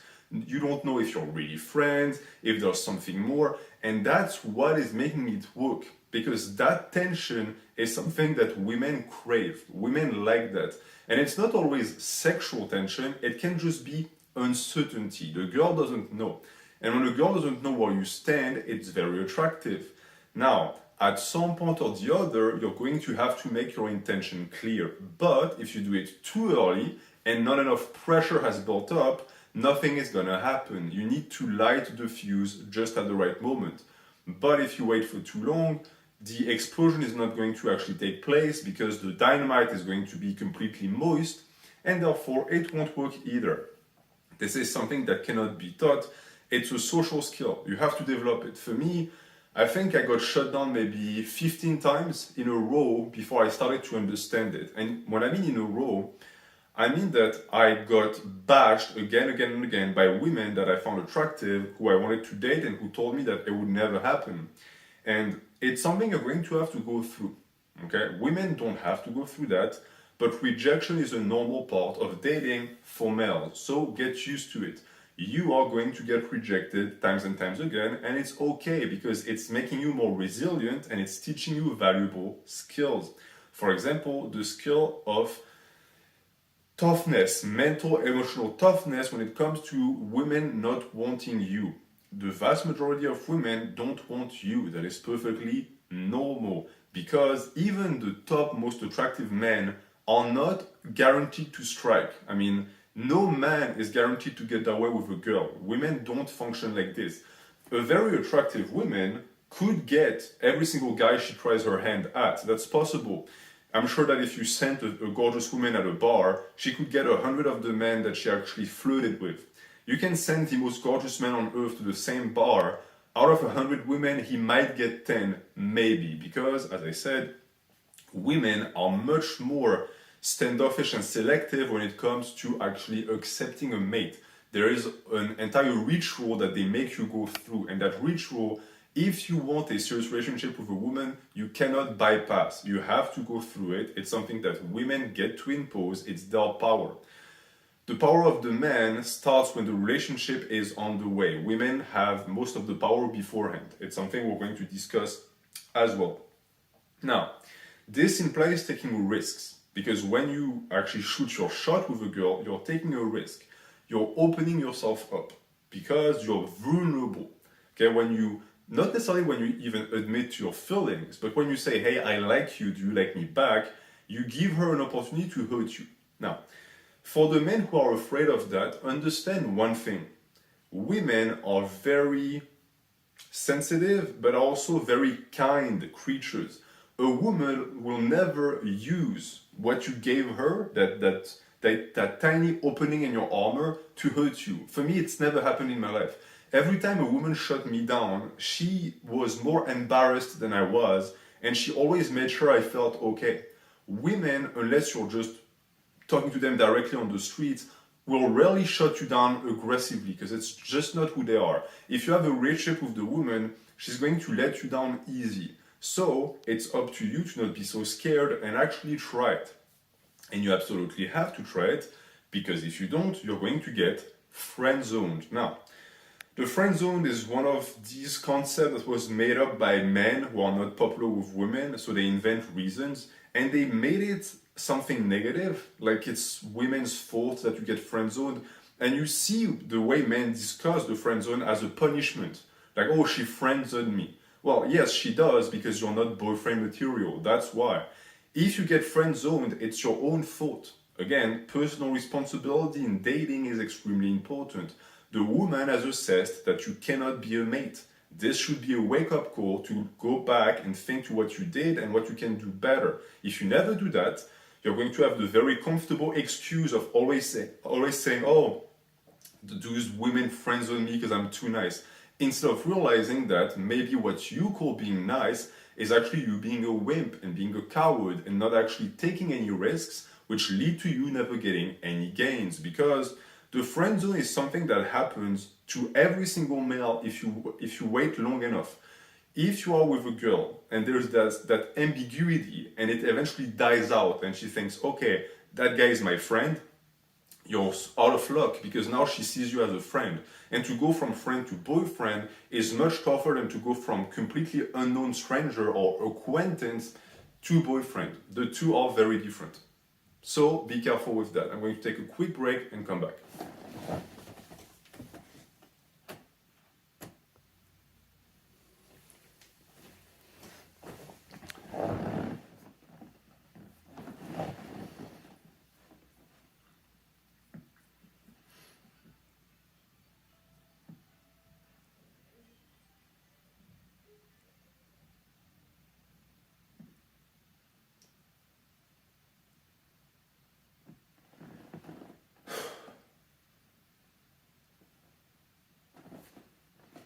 Yeah, so that's very important that you don't actually let yourself be put in the friend zone. It's better to be in no zone at all than to be in that. And this also leads to a tendency that women have of trying to keep you as a friend. And that is a frustration that I hear many men voice as well, where they say, well, she doesn't want me as a boyfriend, but she'll keep me around as a friend to complain about all of the bad boys she dates. That's also your own fault. She said that she doesn't want you. And even if she lets it be known that maybe one day, there won't be a one day. So just cut the loss and leave. If what you want from that woman is romance, don't lie to yourself, okay? And don't be the type of guy that tries to sneak his way into a relationship. It never works. You're just going to end up hurting the woman. Because as I said, women don't date their friends. So be upfront and be honest with the people who want to date and be honest with yourself. Because if you don't, you're going to end up in the friend zone, and in the problem when you're in the friend zone is that you are pathetic, and women hate that. You know, many men think that masculinity is particularly allergic to weakness, and that is true. But I can tell you that femininity is even more so allergic to any signs of failure, of patheticness, or of weakness. They are just allergic. It's women can smell that. They can smell desperations, frustrations, all of that, and it just throws them off completely. They detest it. And the best way for you to be lonely and single for the rest of your life is to be pathetic in the eyes of women, because they will never give you a chance because you are just not suitable. I don't know if it ever happened to you. It did for me when I was a teen. When a woman looks at you with those pity-filled eyes and she makes that noise like, "Aww," like, you can pack your bags and leave. It's over. You will never get anything done with that woman ever. She sees you as like a puppy. She sees you as like this helpless thing, and it's not attractive at all. And she regards you as like a baby dog. But women don't date baby dogs. They date lions, wolves. So it's never something that you want. Keep in mind that the reason why women tend to love having a gay best friend is because the gay best friend is a non-threat. They know that he's not attracted to them, they're not attracted to him. And on top of that, and that's a little bit politically incorrect to say nowadays, but it's something I've always remarked. A lot of gay dudes tend to be very feminine, and because they're very feminine, they're very aligned and in tune with women, so they get along because they're very similar. But the problem is that, as I explained, what attracts women in men is that we're different than them. So if you become pathetic enough that the woman sees you as a best friend, she's seeing you basically as a woman with a dick. Like, nothing is going to get done. You are basically, your penis has disappeared in the ether. To her, you are a non-sexual being. Your sexuality is gone. And as I said, this means that the ambiguity and pressure is also gone, and therefore there will be no relationships. So resist the temptation of trying to win women over with pity. It simply doesn't function. And that also means that if you are not pathetic per se, you have to have something else to replace that. Usually, being pathetic means that the woman knows everything about you, and she knows how you will react to certain things, and on top of that, she also knows that she has you under her grip because you won't go anywhere. That's something that is very dangerous. A lot of men give themselves entirely to the women that they want to date, thinking that by giving up their powers, they're going to eventually be rewarded. That never happens. When you give up your power to a woman, she punishes you instead because you are not worthy of respect in her eyes. So, a good thing that you can do, and it's something I described with the ambiguity, is to be mysterious. And by that, I don't mean to wear a black trench coat and to smoke cigarettes in the corner while looking at her like a creep. I mean that you don't want to reveal all of your cards at once. And you certainly don't want to let the woman think or believe that she understands you 100%, because if that's the case, she will think she can control you 100%. So, when you actually discuss with the woman, when you get to know her better, don't say everything at once. Leave some spots of your personality in the dark. Make her come to you to discover them. And also, make it known, without even saying it, that you are not to be controlled, that you cannot be tamed. A large portion of the attraction that men feel towards that women feel towards men is that they see us again as foreign entities, just like we see them as that. But for them, it goes beyond that, because there is an instinct in women to change men, and to change men, they need to understand us first. And the problem is that if you let a woman fulfill that fantasy, she will lose interest in you. It's the reason why, as I said again, women love their gay best friends, because there's nothing to discover. The guy is just like them. You need to be constantly rediscoverable by the woman. She needs to always be on her toes. She cannot grasp you 100%, because if she does, the relationship is dead. This takes, of course, you knowing yourself, because if you don't know yourself, you have really nothing to offer and there is no game involved. And that also leads to the ability to have enough of an identical, I don't think that's possible to even use that as an adjective, but to have enough of an identity that you have a spine, that you exist as a whole being, and that is going to allow you also to move on and not insist if a woman rejects you.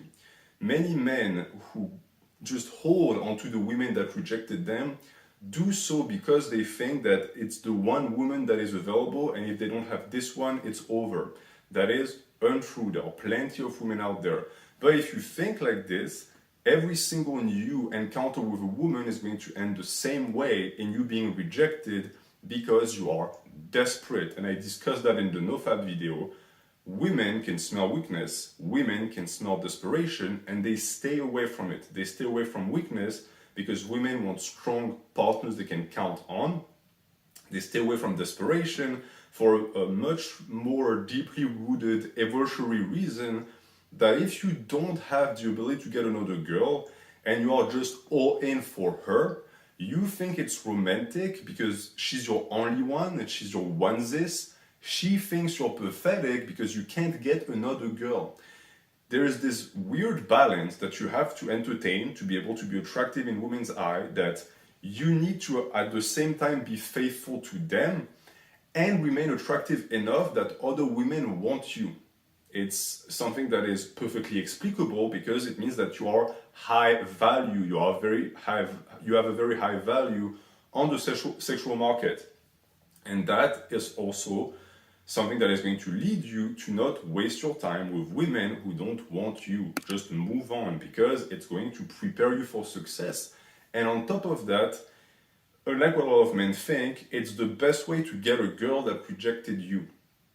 A lot of guys think that if they just keep on insisting and keep on asking a girl out, eventually she will say yes. It almost never happens. She will start to detest you and maybe even fear you.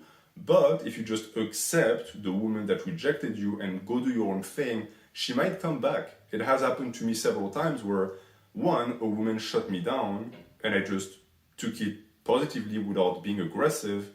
And first off, it surprised her, because many women are not used to that. They're used to men being very angry when they get rejected, because they're not used to it. It hurts their ego. And secondly, a lot of these women reached out to me afterwards, like two weeks later, because they thought, okay, you know what? Him taking it lightly and him not being angry is a sign that he has options and he's not bummed about losing me. So let me see if maybe I can give him another try. And that usually tends to lead to a chance at a relationship. So it both conserves your honor and your pride as a man, and it is much more effective.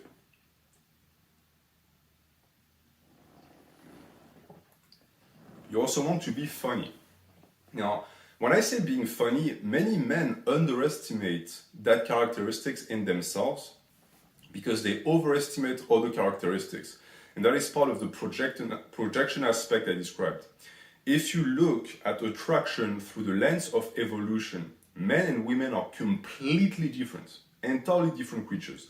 Men are mostly visual creatures, meaning that we look for markers of fertility in women and we are deeply attracted to that and only that. Men don't really care about status when it comes to money, about social standing. That is completely useless in our eyes, and it's been proven times and times again. It has been shown that women with very high status careers who make millions of dollars don't really have an advantage on the dating market compared to some chick who is just, I don't know, in college or a barmaid. It doesn't make any difference. All that matters for women to attract a mate at first is to be attractive physically. That's it.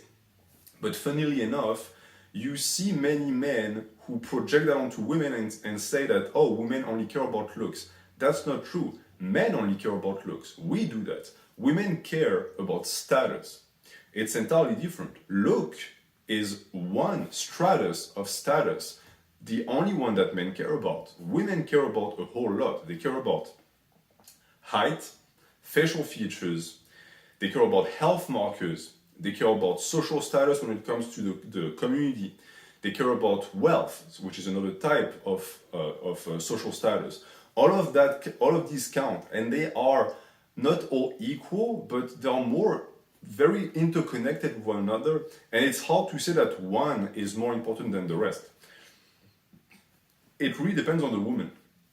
There are certain women who will put a lot of weight and a lot of power in one of these categories. So some women are only going to be attracted to tall men because even though they don't realize it themselves, they have decided that the most important trait that they wish their partner to possess is height. Some women are like that with money, some with facial aesthetics.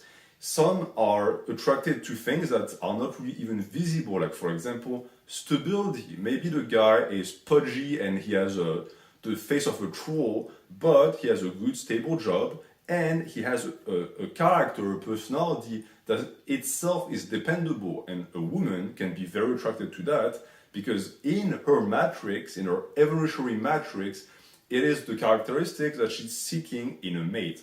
So develop these characteristics as much as possible.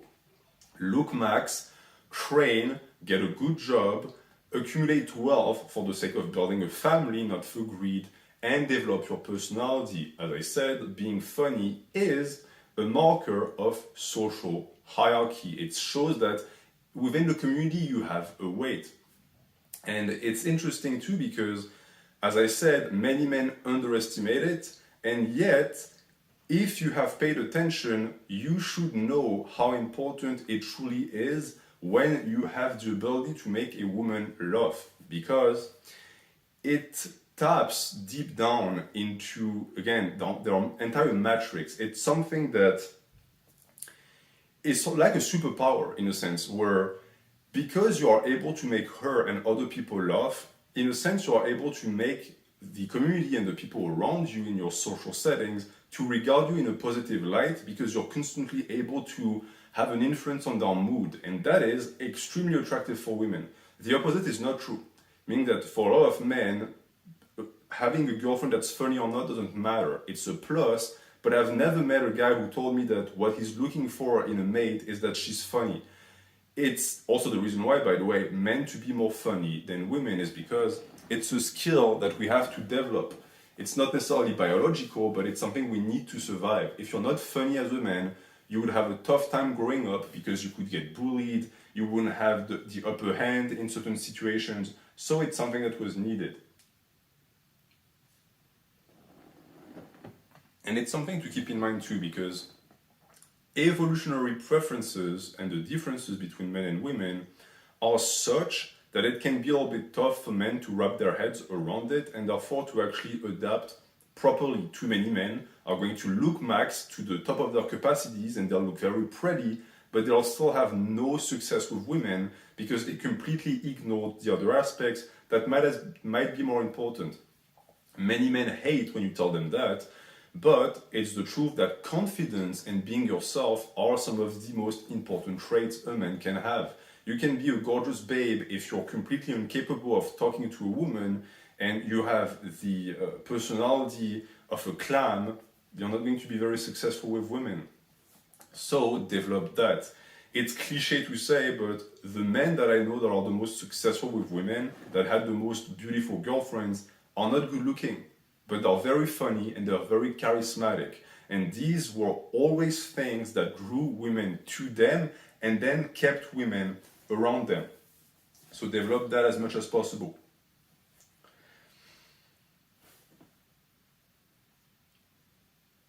And that's the social status aspect I was talking about. Social status is important as well, because if you have a girlfriend or a wife, you will have realized that they are community oriented. Men are much more individual in their way of thinking. And therefore, the way you are going to integrate within the community, wherever you are, is very important. When you're in a social setting, girls look at the way you interact, not just with them, but with others. And they pay attention, right? Women are astute observers of that type of stuff. If they perceive you to be ostracized, they're not going to want you, because if they were to pick you as a mate and then you start a family and you need help one day, but no one likes you, well, it's not going to be good for the sake of the family. So you are going to be avoided like the plague. And to get people to like you is a different story altogether, but it starts with confidence, the confidence that you are worthy of something, you are worthy of finding someone, and that is going to open up options that are going to reinforce your confidence, all of which is going to make you a more comfortable, a more charismatic person. And that also will make you fun. Women like fun. And by fun, it doesn't necessarily mean going out all the time. For me, for example, I'm a monk. I never go out. But I still retain some aspects of my personality who are fun. You need to entertain your woman. Some men, you plug them in a relationship, and if everything stays the same until the end of time, they'll be good with that. Because men are stabilizers. We stabilize. We like everything's ordered and stable. Women bring chaos into that, chaos which helps us restructure that order and make something better out of it. If you never allow that, or if you yourself are so orderly that there's anything fun that erupts, well, women are not going to be very interested in dating you. And as I said again, it doesn't mean that you have to be an extrovert or be extremely flashy or flamboyant, but it means that some aspects of your personality are going to need to entice the girl. And if you have zero aspects like this, well, guess what? You will get zero girls.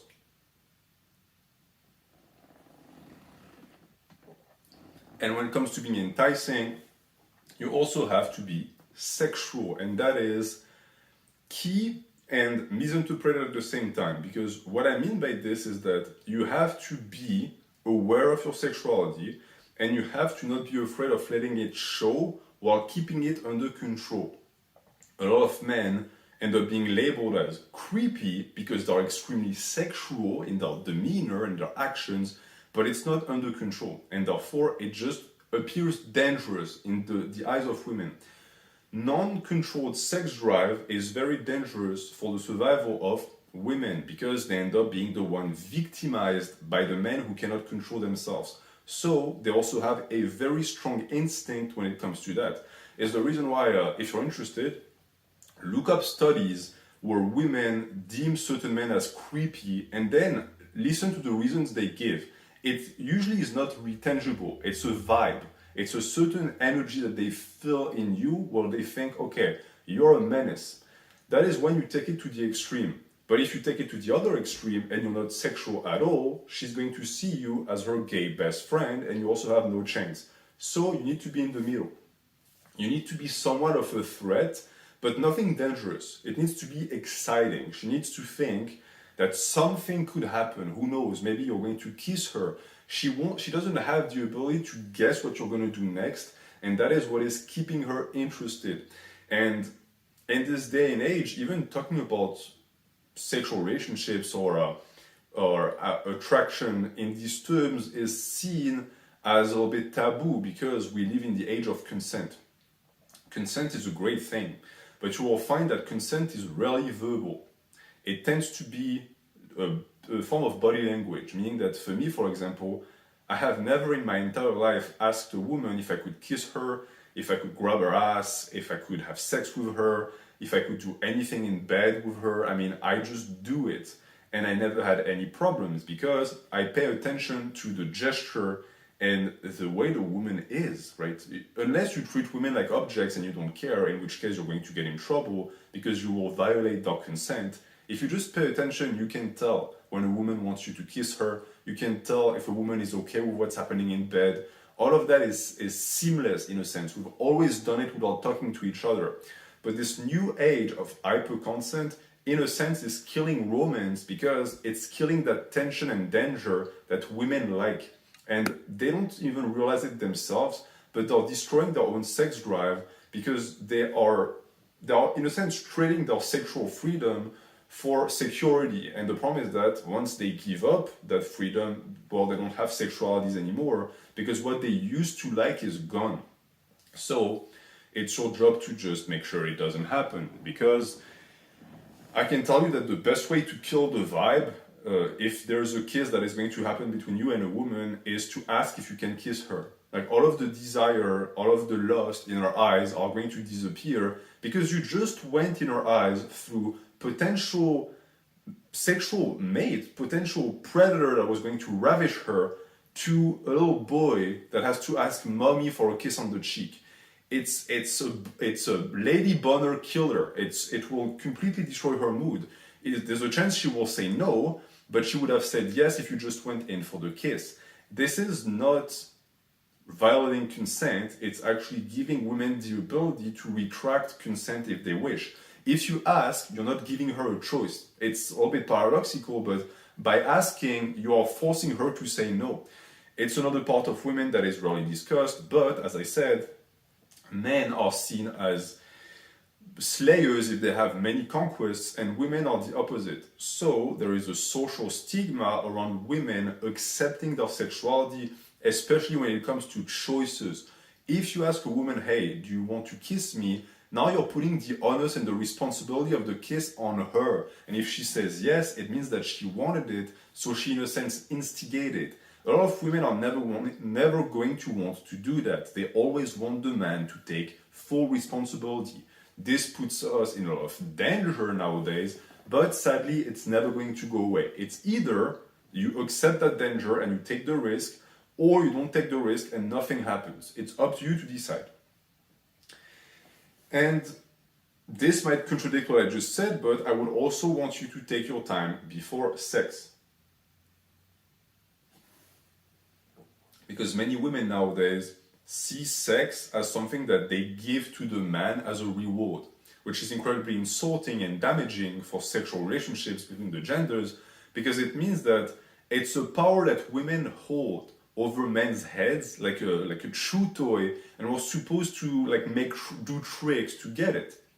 And you see that especially with the younger generations of Sims and all of that subculture and morality of men who are so desperate to have an actual attempt at getting women that they're willing to do whatever, and it leads to a generation of women who are incredibly spoiled and for whose power has become so important in their life, and the ability they have to control men has taken so much space in their lives that it's the only way they know how to function. Like their one personality is that they are attractive and they can control men, and that's it. And both sides of the spectrum is pathetic. The men that are always controlled by women and the women that just control men all day long are both ridiculously sad individuals. You don't want to become like that.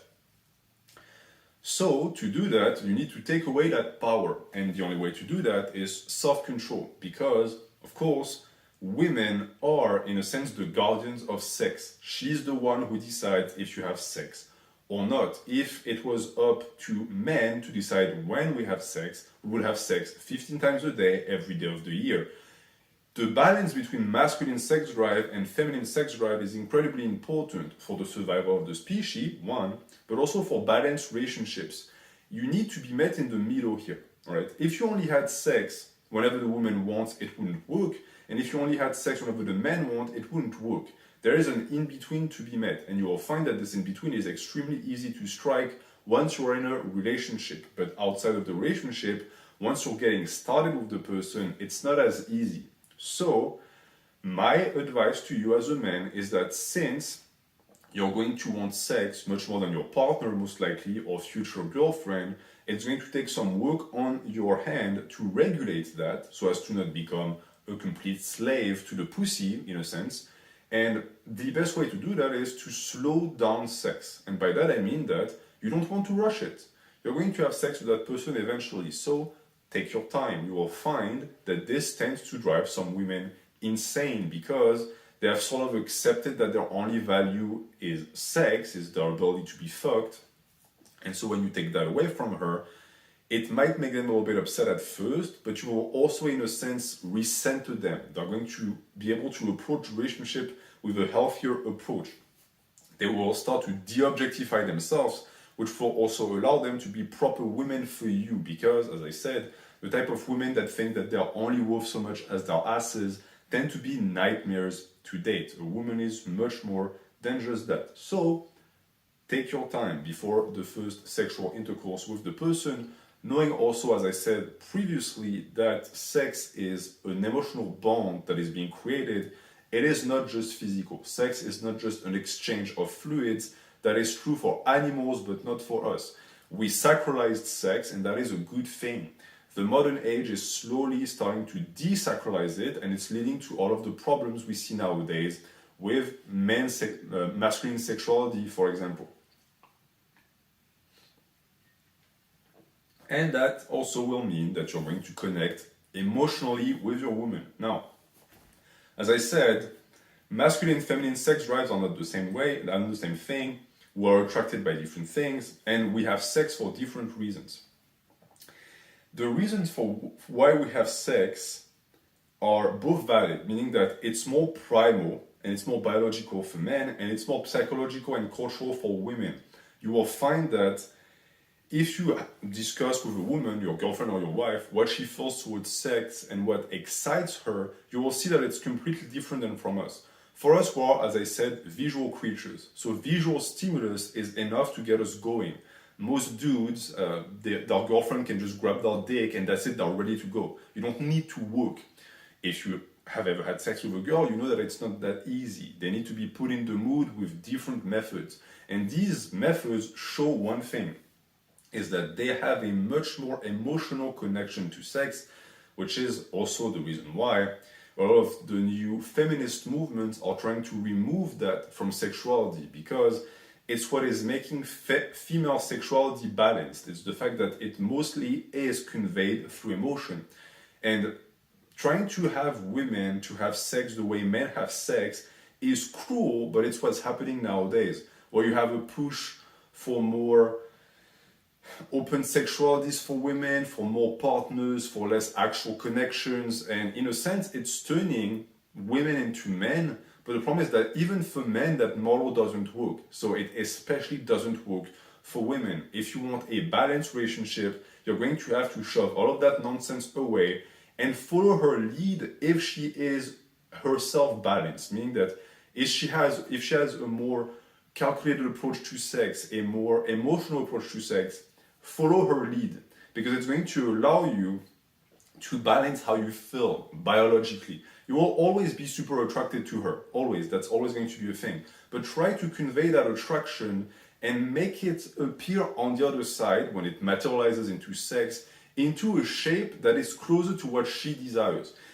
It doesn't mean that you need to completely, give up your own sexuality, but understand that female sexuality, at least the way it used to be, is more sustainable, and is the reason why families and the nuclear family tends to shape itself around it. It's the reason why we are not following the model of men just going from women to women and having sex to have as many offspring as possible. The entirety of marriage and of heterosexual relationships, at least in the West, is a geocentric. It's centered around female sexuality, and that is a good thing. But I will get back to that. Because now I give you enough pointers to understand if you're ready to find a girl, and to remedy it if not, where to find a girl, and then how to approach her, the traits that you want to actually exude, etc., etc. That is the easy part. Actually, getting a girlfriend is the easy part of the equation, because after that, you have to keep her. You have to have the ability to keep your girl. And that is easier said than done, because many men have the ability to find girlfriends, but they don't have the ability to retain them. And as I said, since the goal is to actually create a strong relationship that is going to lead to something that is going to lead to creation, creating a family, you better be able to keep your girl. So now we're going to start about how to keep your relationship healthy. Since both the masculine and the feminine attract each other, it also means that deep down they reject each other. We're like opposite magnets, right? There is some problems in that, meaning that it's going to mean that the person you date, because they're the opposite gender, is going to be a bit of an enigma. And as I said, women like that in men, and men like that in women. But there are also portions of that mystery that we hate, that annoy us.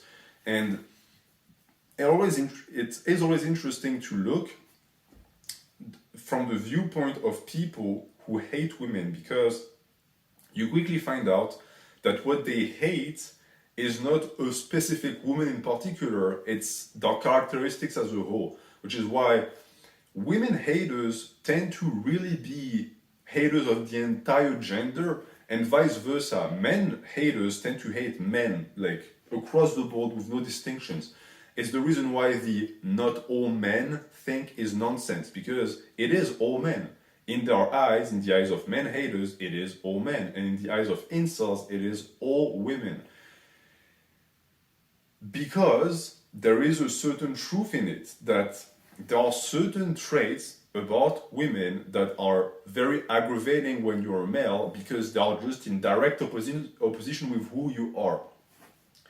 A good way to go above that and to not be too worried or bothered about it is to think and project yourself and put yourself in their shoes and understand that if it's true for us, it's true for them. There are things that we do and we say and we are that women detest.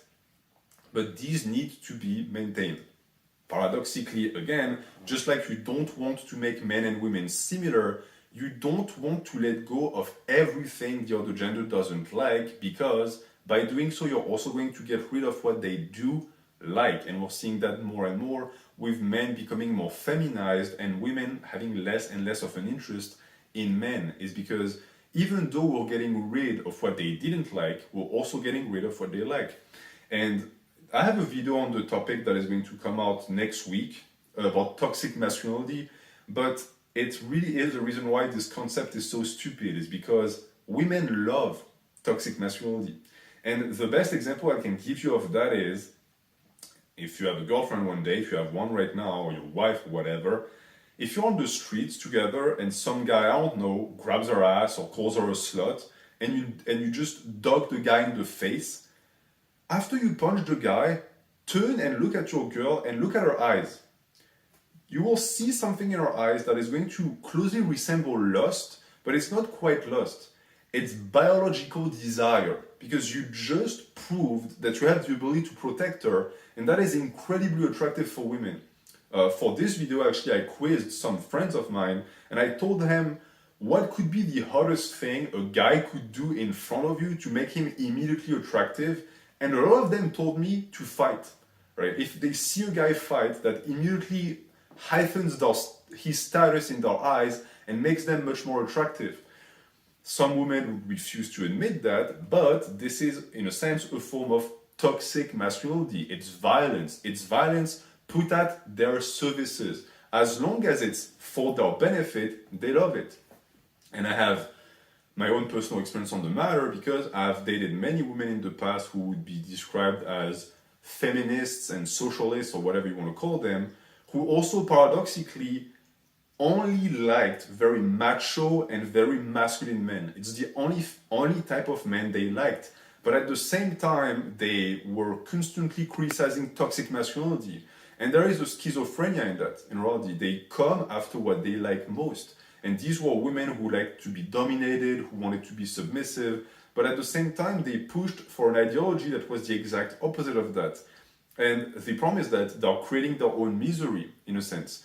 They don't see that, but you should be able to see that. So, because that is the case, you want to embody the masculine traits that you have and just be yourself, because understand that these are the traits that are going to make you attractive. Heterosexual women like men. What is a man? It's someone with masculine traits, be it biological or cultural and behavioral. So, be a man. That's the first step to actually keeping your woman. Understand that since masculinity and femininity both attract and reject each other, when they are put together in close quarters for a long time, they have an influence on one another. It's like a chemical reaction. So your masculinity is going to infect her femininity and vice versa. The issue is that I have found that nowadays, because the society is becoming more and more skewed towards women, well, femininity has a stronger and stronger ability to infect masculinity. So, unlike what many people say, and maybe something that I've said and you misinterpreted, when I say that men are more like women and women are more like men, it's true, but it's mostly skewed towards men, meaning that it's not really women that are being more masculine. Women are just as feminine as they always were. It's men that are less masculine and becoming more feminine. So, the balance of masculinity and femininity in the world is starting to be skewed. And the problem is that every time there is an imbalance, it tends to be bad. I think that some men would disagree and say that it's good to have a ton of masculinity and no femininity. I would personally disagree. This is the point when I out myself as a feminist. I personally like the fact that women get to choose their career, they get to choose their partner. To me, it's actually good, even from an evolutionary standpoint, because it is leading us towards a deeper degree of development as a species. But what the society has made of it is the problem, because all of these were good things, for example, women being able to find their mate and pick their mate themselves, but because it's taking place in an hypersexualized society, it led to hypergamy. So likewise, the ability of women to work and not depend on the men were a good thing, until it led to inflation and the destruction of the family, because nowadays there is no incentive for a woman to get a man. That is the true problem. The true problem is not in the evolution of the biological, it's what the cultural has done to it afterwards. This discussion on cultural and biological could go on forever, because in reality, the more you dig, the more you realize that it's just really interactions between the two that go back thousands and thousands of years. so I'm not going to spend too much time on that. But, as I said, there is a lack of masculinity in the world, and therefore masculine men are going to be in very high demand. It's something I'm already noticing. When I go out in public, I look at dudes who don't really look like men, then I look at the women, and I look at the way the women look at me, and I'm like, okay, for me, I'm taken, so it doesn't matter to me. But for any dude that wonders what it takes to get a girl and then to keep her, it's simple. Be a man. Just by being a man and being muscular and being confident, you're already above 90% of guys. You're better than them, so you're going to have a much stronger chance of scoring. And this is going to lead to the main metaphor I'm going to share with you guys today.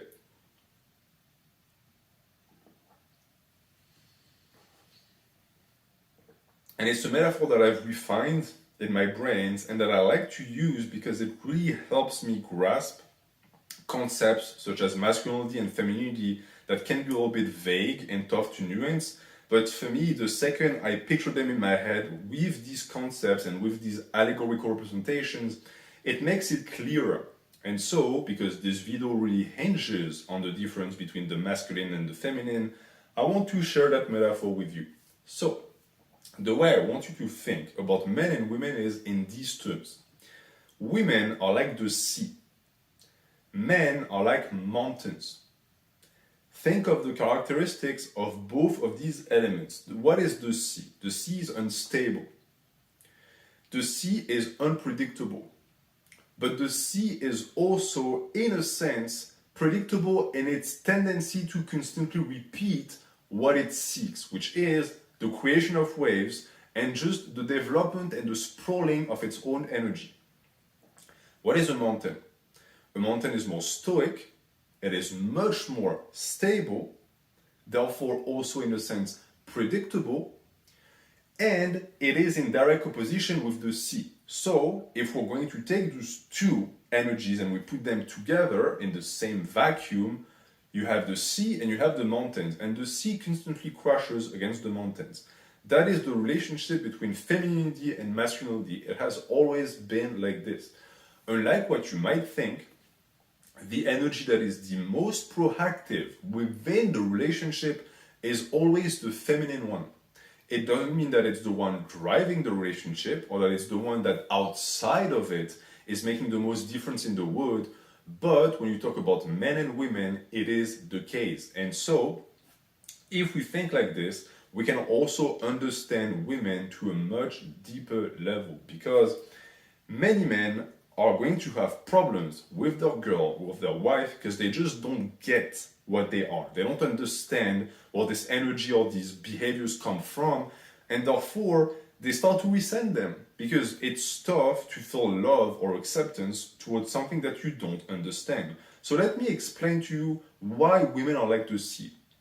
The sea is relentless, and the goal of the sea is to chip away at the mountain. It constantly comes and the wave crash against the mountain, taking away pebbles here, a pebble there, until the mountain is completely crumbled and destroyed. The energy of chaos can be found in femininity in that aspect. And it can be difficult to deal with if you're the mountain, because you're just there minding your own business and you have that energy that constantly crashes into you. It's what leads many men to consider their wives or girlfriends as nag, and they start to resent them for it because they don't understand what it is. What it is simple. Women want movement. Women cannot tolerate stagnation. It's the reason why a large portion of evolution was driven by women. They are the ones who are constantly trying to refine, and they dislike immobility. They just simply don't like it.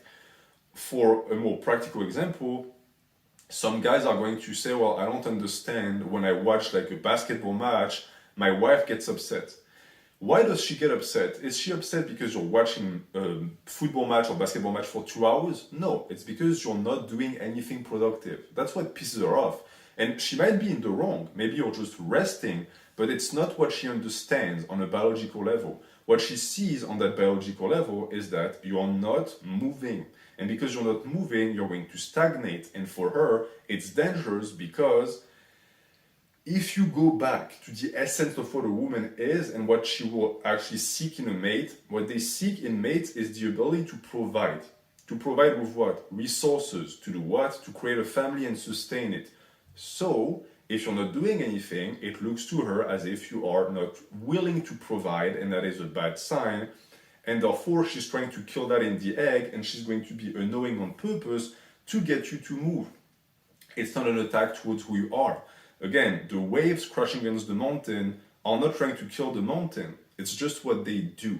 And this is very sexist, right? Many people would say that this is incredibly sexist because it's basically, in a sense, presenting women as creatures who don't control themselves. And that is exactly what I'm saying.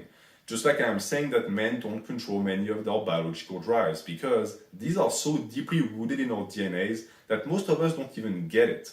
But they always make it into cultural standards. It's the reason why you have the stereotype of the nagging woman and you never hear the opposite. Men rarely nag people, or if they do, it tends to be seen as a feminine trait, because it is. That's what women do. Women are like the sheep.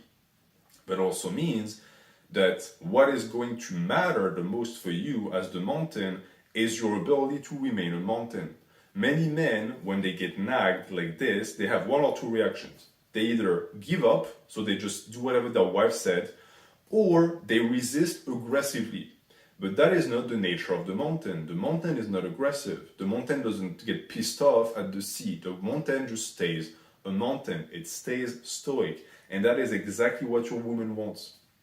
And I know it's tough to grasp, and for a lot of guys, they're not going to get it, but it's a challenge in a sense. It's your girl trying to see how resistant you are to her assaults, and if you're going to actually snap, and if you're actually going to give her a reaction that she wants, which is the worst thing that you could do. The two options I gave you are the worst that you can do.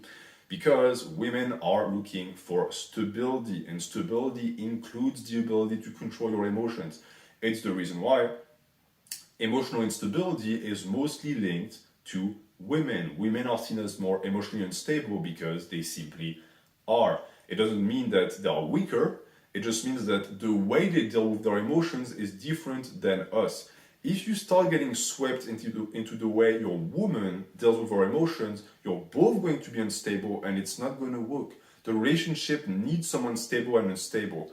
And this also means that if we look at it in terms of energies and not genders, it could be that in your relationship, you are a woman and you are the stable one, and your man is the unstable one. It is fairly possible. Maybe you're even gay and you are the stable one and your boyfriend is the unstable one. That's possible. It's because femininity and masculinity are not intrinsically linked to gender. They are mostly linked to it, but not all the way. I say that to make you understand that the metaphor is just that. It's a metaphor. As I said, if you want to understand women, you need to understand women in terms of poesy, because if you don't, you're going to start resenting what they are.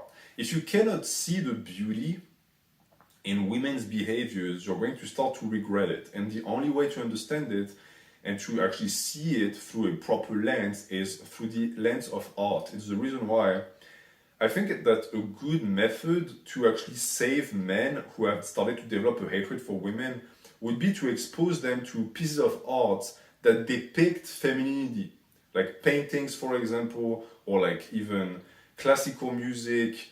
All of that can give you a deeper understanding of what women are. And unlike what you might think, when you understand what a woman is, you start understanding why she does certain things, and since they make sense, you're going to accept them with more ease.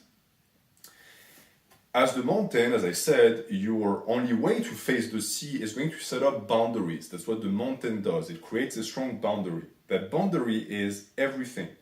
In a relationship, you are going to set boundaries that cannot be broken. And I insist on this. They cannot be broken. If the mountain allows the boundaries to break, what happens? It crumbles into the sea. Crumbling into the sea means that the relationship is going to die. I'm going to explain to you exactly why. But in this sense, you cannot allow your boundaries to be negotiated with, because as I said, what women do is they change men, for better or for worse. As I said, the best relationship is a woman that allows you to better yourself. But the woman will just change you. It's a neutral energy. Some women are able, and they're very rare, to only change a man positively, but they are almost non-existent. Most women just will change men, and then wherever the guy goes, good or bad, it doesn't really matter. He'll just be changed. It means that it's up to you to control the change. So she will be the vector of it, and you will be the conveyor. She will be the energy that pushes and promotes change, and you will take just enough of that energy to guide yourself in the direction you want to go. And what you want to do is you want to go up. You want to better yourself. So your boundaries are not walls. Okay, just like the mountain is not completely impermeable to the seawater. It lets through just enough so that it can seep into itself, then get collected, and then feed the plants on the mountains. You will have to harness the feminine energy of your partner, just like they will have to harness the masculine energy. It's a relationship that in reality is like crisscross like this, and then goes up. It's like a pillar of energy that then leads to the tree of life when you eventually have children. But if you refuse that altogether, and you either fail to put up boundaries or they are too strict, you're going to miss the point entirely. You cannot put such strict boundaries in place that your woman stops to challenge them. It's not possible, and it's not even healthy, because it's in their nature to try to constantly change things. I've expressed that. They have the responsibility to push men to be their best self, and men who don't realize that are going to become worse as a response, because they think that they're just being attacked. You're not being attacked. You're being tested. Women constantly test men. And that is proven by the fact that many red pill websites have a certain name that they give to that type of nagging, and they call it a shit test. What is a shit test? A shit test is a moment in your life, in your day, where for some reason or another, your girl is going to start a fight, or she's going to start an argument, or she's going to say something that bothers you or annoys you. And it truly is a good demonstration of how these men think about women. When you see the semantics they use, a shit test, it's something negative, right? It's something that is associated with fecal matters. It cannot be positive. And yet, they are. Shit tests are extremely positive because they are a challenge. A challenge is never negative. It only is if you're not prepared or if you fail. In which case, both ways show that you are at fault. It's not your fault, she just challenged you. You weren't able to actually fulfill the challenge because you weren't actually prepared. So, see those shit tests as what they are. It's like evolution knocking on your door and saying, hey, or just making sure that you're a good mate. That's essentially what it is. All shit tests can be linked to that. Women don't start arguments with their men just for the sake of it because they're bored. They don't realize it themselves, but there's a little voice in them that says, hey, it's been a while since we actually shook the dude.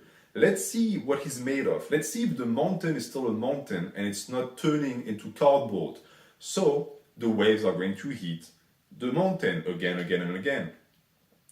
And if you're malleable, it's going to eventually be the end of you, because, as I said, the energy of the sea, the energy of women is boundless. It is actually impressive how easily they can just go on forever and ever. If you ever try to argue with a woman, they do what I call spiral arguing, meaning that it's like you're going in circles. You go nowhere. You know why you go nowhere? Because there's no reason for the argument. She's not starting the argument to get an answer or a response. She's starting an argument to test you. Any man that has a steady relationship will tell you that women don't really like answers and they don't really like solutions.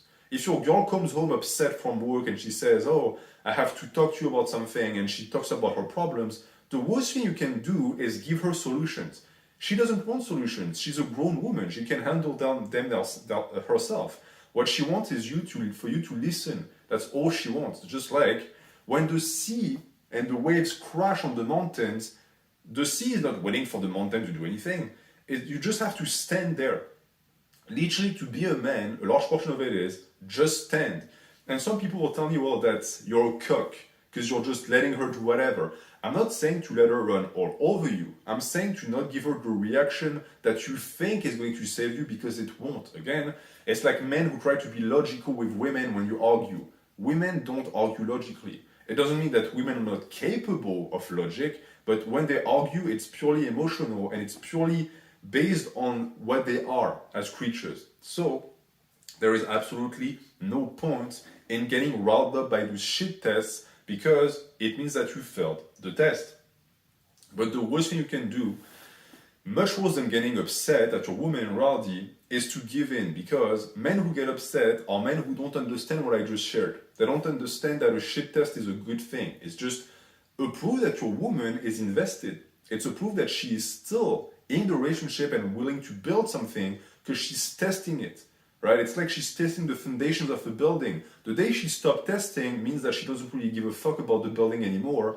It can fall apart. It's not her problem. So she tests you and you resist. You never give in.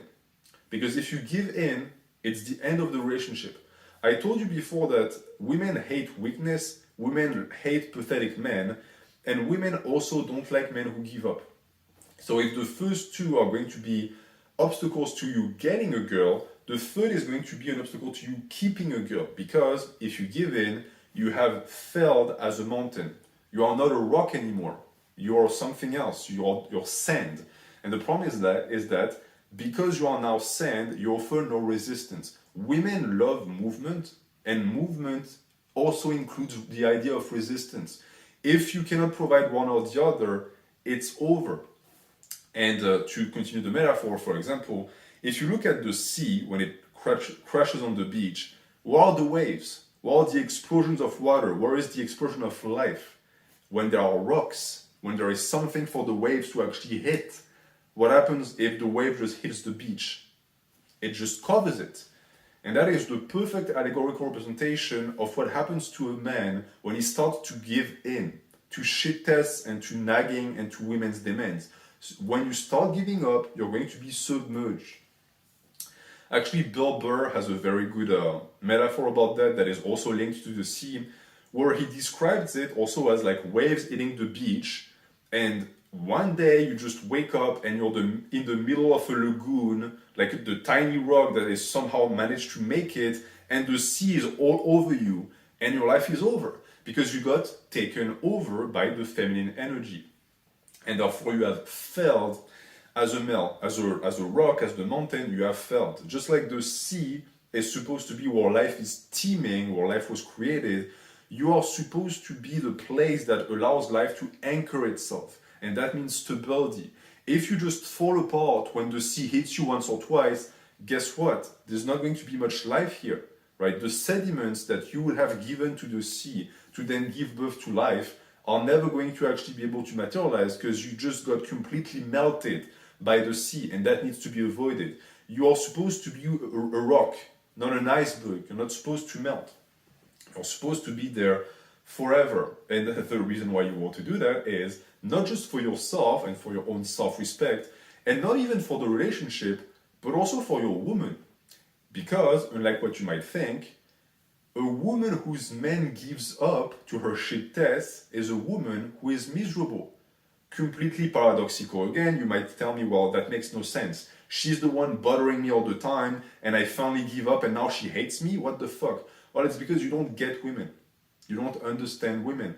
Just because you gave her what she wanted doesn't mean that it's going to make her happy, because women, just like men, don't know what they want. It's the reason why you never take advice on how to actually talk or approach or interact with women from women, because they don't know at all. And even if they were to know, they would never be honest with you. So instead, listen to wisdom, the wisdom of nature. I think there's a reason why masculinity has always been depicted as earth and femininity has always been depicted as water. It's because it makes sense. The two together make sense. So what happens to the sea when it meets no resistance with the rock? Well, nothing happens, because the confrontation of the two was the relationship. Now there's no confrontation, you're on the beach, both literally and figuratively, B-I-T-C-H, and you're now being covered by the sea. It has complete reign over you. You're sand, so you're smooth and soft, and you offer no resistance. And now she's bored. And not only is she bored, she hates your fucking guts. And I know women like this. Usually they tend to be in their 40s and 50s. And they're with a guy that gave up at some point. He couldn't take it anymore. And now they just hate him. Like with everything in them, they detest the guy. And you can see it in the way they interact. Well, the guy is completely apathic. And she's just vile towards him. It's a relationship between a cock and a witch.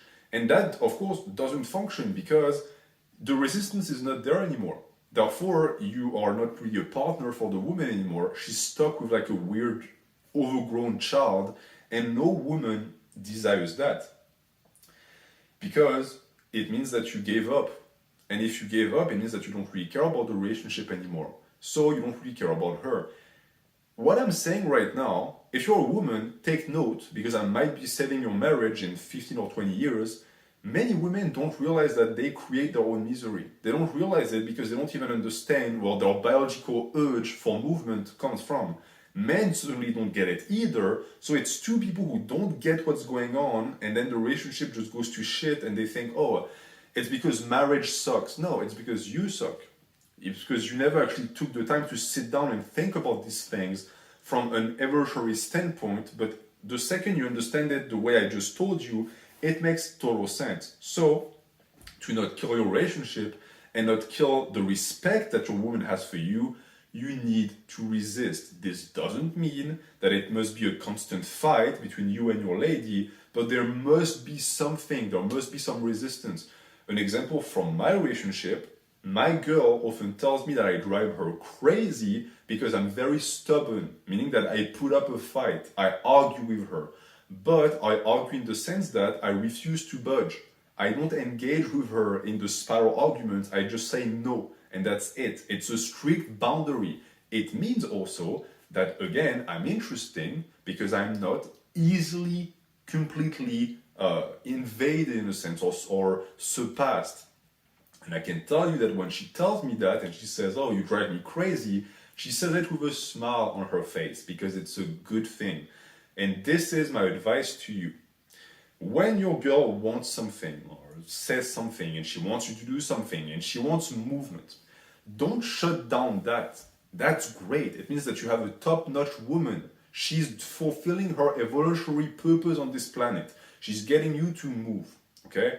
What you want to do, however, is then to use your best judgment and say yes to certain things and no to other things. And when you say no, she will get upset. Just like the sea hitting the rocks is going to scream and explode in fuses because it wants to get its way, but it's not always getting its way, and that is a good thing. I can tell you, and you will notice yourself if you apply my advice, that when you say no to your girl, she's going to be pissed for maybe 5 minutes, and then she's going to start to have a smile on her face. Because deep down, unconsciously, you passed the test. You passed the shit test. You resisted. And even though she was upset at first, she will eventually be more happy than she was before the test. Every single test is like a new step that you climb. And that step is basically the mental representation she has of you in her head. If you fail the test, you're going down the stairs to the point where you're going to eventually be at the bottom in the cave and she hates you now. Every test you pass is the opposite. You shine in her eyes. You have more value in her eyes because you're fulfilling your role as the mountain. And why do women do that? What exactly is the point of testing you all the time? Is it for their own selfish satisfaction? No, it's for the family. It's for the nuclear entity you're going to create. She's testing your solidity. She's making sure you can take it. You can take challenges because the shit tests that you get from your women are like 1/10 of what real life is going to throw your way. So if you cannot pass them and resist them, guess what? She knows you're not going to be up to snuff when real life hits, when challenges hit, and therefore you're not going to be a good mate. So embrace those tests and pass them. They're actually very easy. You don't want to give in, you want to be a rock, or she's going to be miserable. And therefore, being a doormat is the worst thing you can do in your relationship, something that should be evident to any man that respects themselves and respects their women. Too many people see that as machismo, of saying, oh, you say no and like you put up boundaries and it's sexist. It's not sexist. What is sexist actually and very misogynistic is to allow your woman to run all over you, because then it's making her sad, it's killing the relationship, because she's not getting what she wants because she gets what she wants. I hope that you understand that point. So, as I was saying, not being a doormat is incredibly important to keep the relationship going, because if you look at the sea as something that constantly wants movement, what provides stability to that sea is the rock. But more importantly, what guides the energy of the sea is also the rock. The rock divides the waves and it pushes the current one way or the other. If there is no rock, yes, the sea is free to do whatever it wants, but it was never what women intended. They don't want that. They want to have a partner. A partner is someone who opposes their energy with yours. And this goes and leads down a path of already sociological development that escapes many people, and that maybe are going to make some of you mad, but it needs to be said. A lot of the time, when women misbehave, when women don't do the things they're supposed to do, when they stop being proper, and usually that leads them to being miserable, it's men's fault. Right? It started as men not capable of fulfilling their end of the bargain, and women also saying fuck it at some point and just giving up. A large portion of feminism can be linked and traced to that. Too many men like to blame feminism for women not being proper women anymore and they're not being any good girls. The reason why they started is because men also were starting to stop being men. They started to just not want to fulfill any personal responsibilities. They relinquished their paternal duties, and that led to a reaction. We exist in an environment where masculine and feminine energy cohabit with one another, meaning that it's foolish to think that one can go astray and the other can have no influence. If the sea is polluted, there's a chance that it's because there was some problem with the mountain at some point. There is some polluants that seeped within the rock of the mountain and contaminated the sea, and vice versa. And playing the blame game and trying to find whose fault is it serves no one, by the way. It's what feminists, it's what men going their own way do. All they spend their energy on is pointing the finger and saying, oh, it's women's fault for this and it's men's fault for that, because they have a segregated view of what it means to be a man and a woman, in the sense that they don't see these two energies as complementary. They absolutely are. And because they complement each other by default, it means also that they are different in nature. So you want to resist. You want to keep a very strong identity. The identity your woman found you with. Keep in mind, she selected you for a reason. Even though it feels like she wants you to change.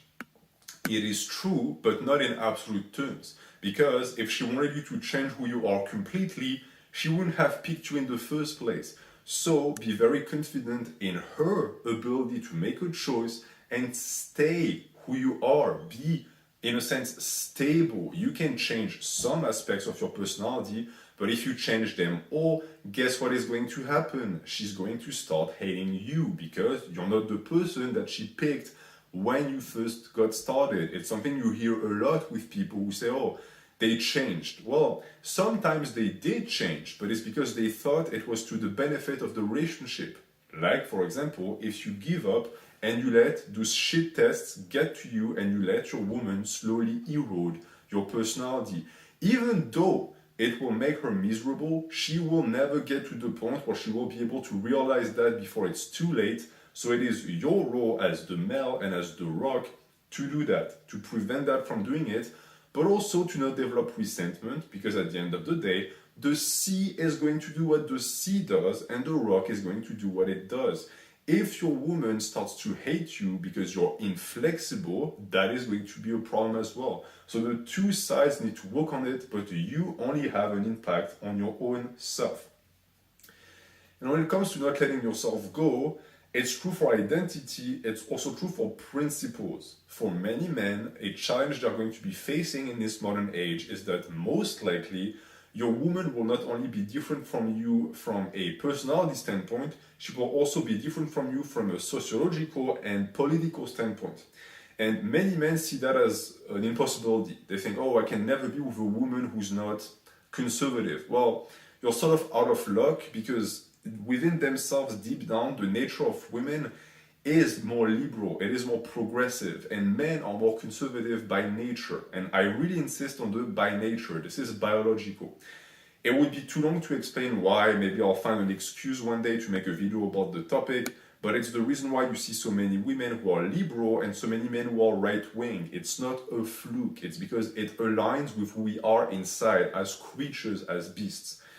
And therefore, if you think that you can only be with someone who's exactly the same as you, one, you have been fed the propaganda that the only type of people you can build a life with are people who are exactly like you, which is a lie. And two, you also are, in a sense, sabotaging yourself. And also, you don't trust yourself because you should be confident enough that you can find a woman that if she has une tête bien faite, a head well made, as we say in French, she will see the light. If you truly believe that your opinions are the correct ones, well, at some point, surely she will also see that, right? If you're not capable of doing that, and of therefore helping her, because you would make her see the truth, then just don't even start in the first place. It's important to be able to understand that because as you will go into it, it will be tougher and tougher and tougher to not let yourself go. It's the challenge of marriage and committed relationships as a man. As I said, the movement and the constant need and desire for resistance comes from the woman. You provide the resistance. If you are not resistant enough and you don't have the endurance, you're going to snap, she's not going to get what she wants, and you're going to be miserable as well. So it's something that needs to be maintained. That rigidity is both ideological in terms of mental endurance and stamina, but it's also in terms of who you are as a person. Meaning also that all of the hobbies, all of the things that made you who you are before you were with her, you need to maintain and conserve. If you have kids, you're going to have to sacrifice and cut down on some of it. But before that, and that's especially true for lifters, for example, if your girl says, oh, you spend too much time at the gym and you should stop lifting so much and you're already big, that's a shit test. She's seeing if you are willing to give up a portion of who you are, a portion of your personality for her. It's just a way for her to test her powers. Anyone who refuses to see the power relations within men and women relationships is an idiot because they don't understand what life is. Everything is a challenge of power. Everyone tries to expand their power, their will to power. Even kids. A kid, if you have children one day, or if you ever have been around kids, even they do that. They don't know anything. Like they haven't been formed culturally, and yet you will see that they constantly probe and they push to see what the limit is and to see if they can go beyond because they want more power. And guess what? If you let a kid have power, he will take more and more and more. He will keep pushing because there's no resistance. Women are the same, and I'm not saying that women are like children, it's not the case, but they're like humans. We are humans. Men are the same way. I know that for me, it's something that I'm really bad with, meaning that if I'm with people and they don't put up boundaries, I am going to eat them alive. I will devour them. Everything I can take, I will sprout, I will make the space my own. The only thing that keeps me in check is people who use strong boundaries and say, hey, that's not okay, you don't do that. And once that is set, I'm good. I've been canalized. It's the same thing for women. But the problem is that you're going to be in an intimate relationship with an entity that feels like it is a never-ending devourer of just everything around you, your environment, your hobbies, everything. And some men, it makes them go insane because they think, wow, what have I signed up for? It's never ending. Well, yeah, it's never ending. It's the beauty of women. It's this relentless drive for progression and evolution that they have, that if you see it for what it is beautiful. But if you don't, you're just going to think that she's a witch and you're going to start to hate her. So see it for what it is and actually make sure that you can serve who you are. Your identity is not up for negotiation. That goes for the gym. She wants you to stop going to the gym. Say no. Keep going to the gym. She likes you because you go to the gym. It makes you more masculine. So refuse. It's just, again, a test. Just like a kid who asks for 2 cookies instead of 1. If you say no, the kid is not just going to leave and then take a jog on the highway. He'll just take 1 cookie and that's it. He gave it a shot. He might be upset for 5 minutes, but then the boundaries that was set will echo with them strong enough that they will be behaving properly afterwards. Women are the same way, and your woman will check you the same way with her boundaries, and that is very healthy. It's the confrontation that leads to your evolution together as a couple, and it brings you together. But with women, there is a specific aspect of the shit test that I don't see developed or discussed enough, and that is the abandonment issue, which is also coded into their DNA. Because for a woman, back in the days, for thousands of years, tens of thousands of years, if the man abandoned them, abandoned her and the kids, life was over. You couldn't survive without a male in the household. So women are extremely afraid of that. And if you have a girl, you will see that a lot of the problems you have or the insecurities that you sense in your woman come from that. She's afraid you're going to leave because there's a voice in her that says, hey, if he leaves, we're in danger. And you will therefore also encounter women sometimes that are going to try and push you away with their behavior. And what they're doing is they're self-sabotaging. They're trying to push you away before you leave of your own volition because it's less painful. They don't realize that. All that I'm saying, they have no idea. But if you know that, you can prevent it. And you can reassure her and say, hey, I will be your rock. You are the sea raging at the rock, and you think that the rock is going to leave one day. Well, no. As I explained, the only way the rock could leave is if the rock gives up and becomes submerged. But you will not let that happen to your relationship. You will fight that. You will oppose your own masculine energy to the feminine energy, and that creates life. That's great beauty. That was for the abandonment issue and the fact that women like resistance. Every single relationship that lasts in time is one of resistance. If one or the other party gives up and checks out, the relationship is going to die. And if the woman checks out, well, the mountain stops being challenged and it stops even having an existence as a mountain. And if the mountain gives up, the sea has nothing to fight against, and therefore it is for nothing. And that is when the masculine and the feminine become separated and they lose their very purpose. I know that it's not popular to say that. Many men don't like to hear that their masculinity is deeply linked with the femininity and that it might even only exist to serve it or to protect it.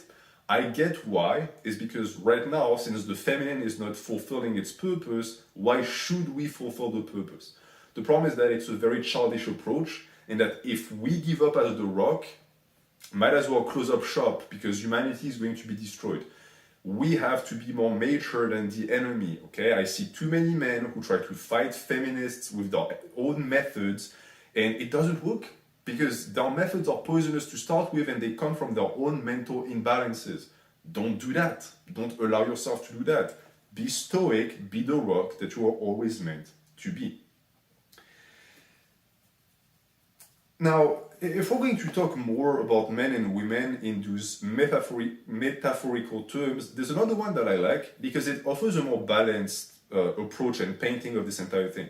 I know some people might be a bit peeved by the sea and the rock because it's too antagonistic. If you understood the relationship between rock formations and the sea, you would know that actually it's not. Those two things are very symbiotic in nature. But to appease you a bit, I want to give you another type of metaphor that I think is even better because it really offers the entire spectrum of masculine and feminine tendency as a whole, as a continuum. And that is to think of femininity as dusk and masculinity as twilight. Both energies possess solar and dark energies, in a sense, toxic energies, if you want to be Manichaean and link dark with negative things. But it does not mean that one has the monopoly on them. It's just that on the spectrum, one is more skewed towards one side and the other towards the other side. Most women are going to fall closer to feminine traits, and most men are going to fall closer towards masculine traits. I like to liken masculinity as twilight because to me it possesses similar characteristics.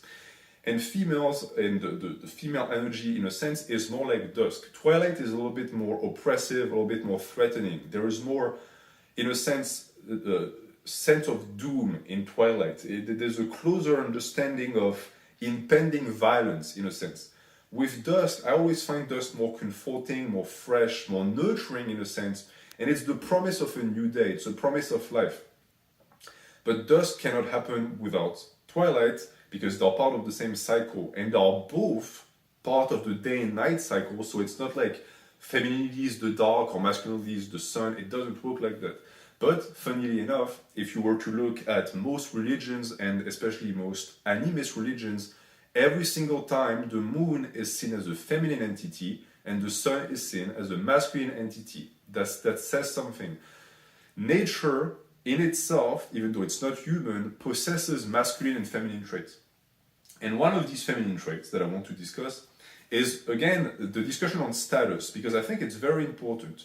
Once you have your woman locked and you want to keep her happy, it's going to be very important to understand why she picked you, because now you can then work on reinforcing these traits, and she can work on reinforcing the traits that you picked her for, which are going to be, for the most part, physical at the start. But then what is going to stabilize the relationship is who she is as a person.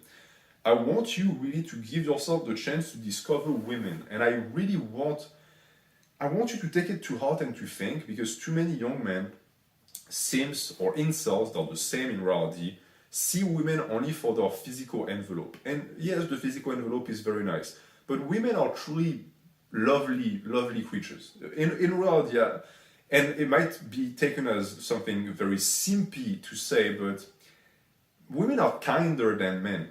And it's not a good or a bad thing, they balance us out. But the amount of love, the amount of nurture, and of true faithful stability that you can find in a woman is unmatched. And if you allow yourself to tap into that and you discover women, you will be finally in tune with this entity that you desire so much. And I found that the more you understand women, the more you love them. Which is funny because the red pill tells you otherwise. All of these red pill morons tell you that, oh, once you know what women are deep down, you can only hate them. That's bullshit. And you know what pisses me off is that the feminists say the same thing. They say, oh, if you come down to what men are with the biological, they're just pigs and they are despicable. That's not true.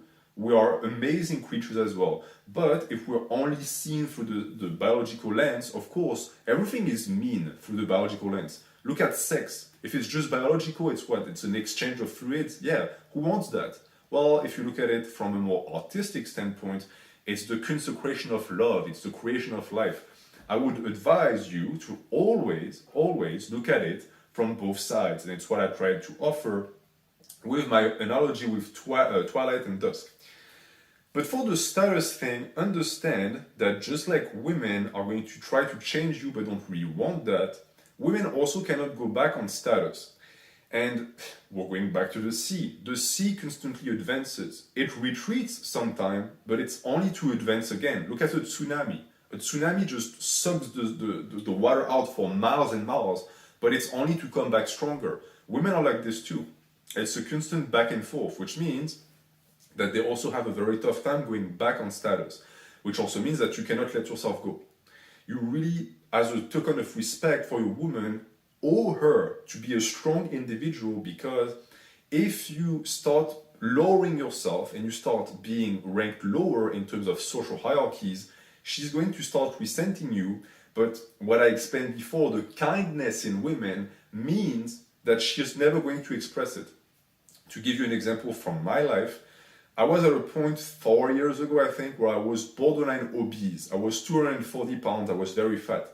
And the funny thing is that my body dysmorphia was preventing me from seeing that, but my partner never said anything. She never told me, hey, you're getting a little bit chubby and I don't like it. She never said that.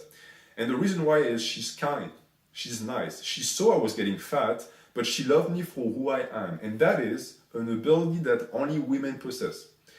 Which is the reason why it also makes me laugh when people try to project male qualities on women and say, oh, she'll leave you the second that you don't have abs. That's bullshit.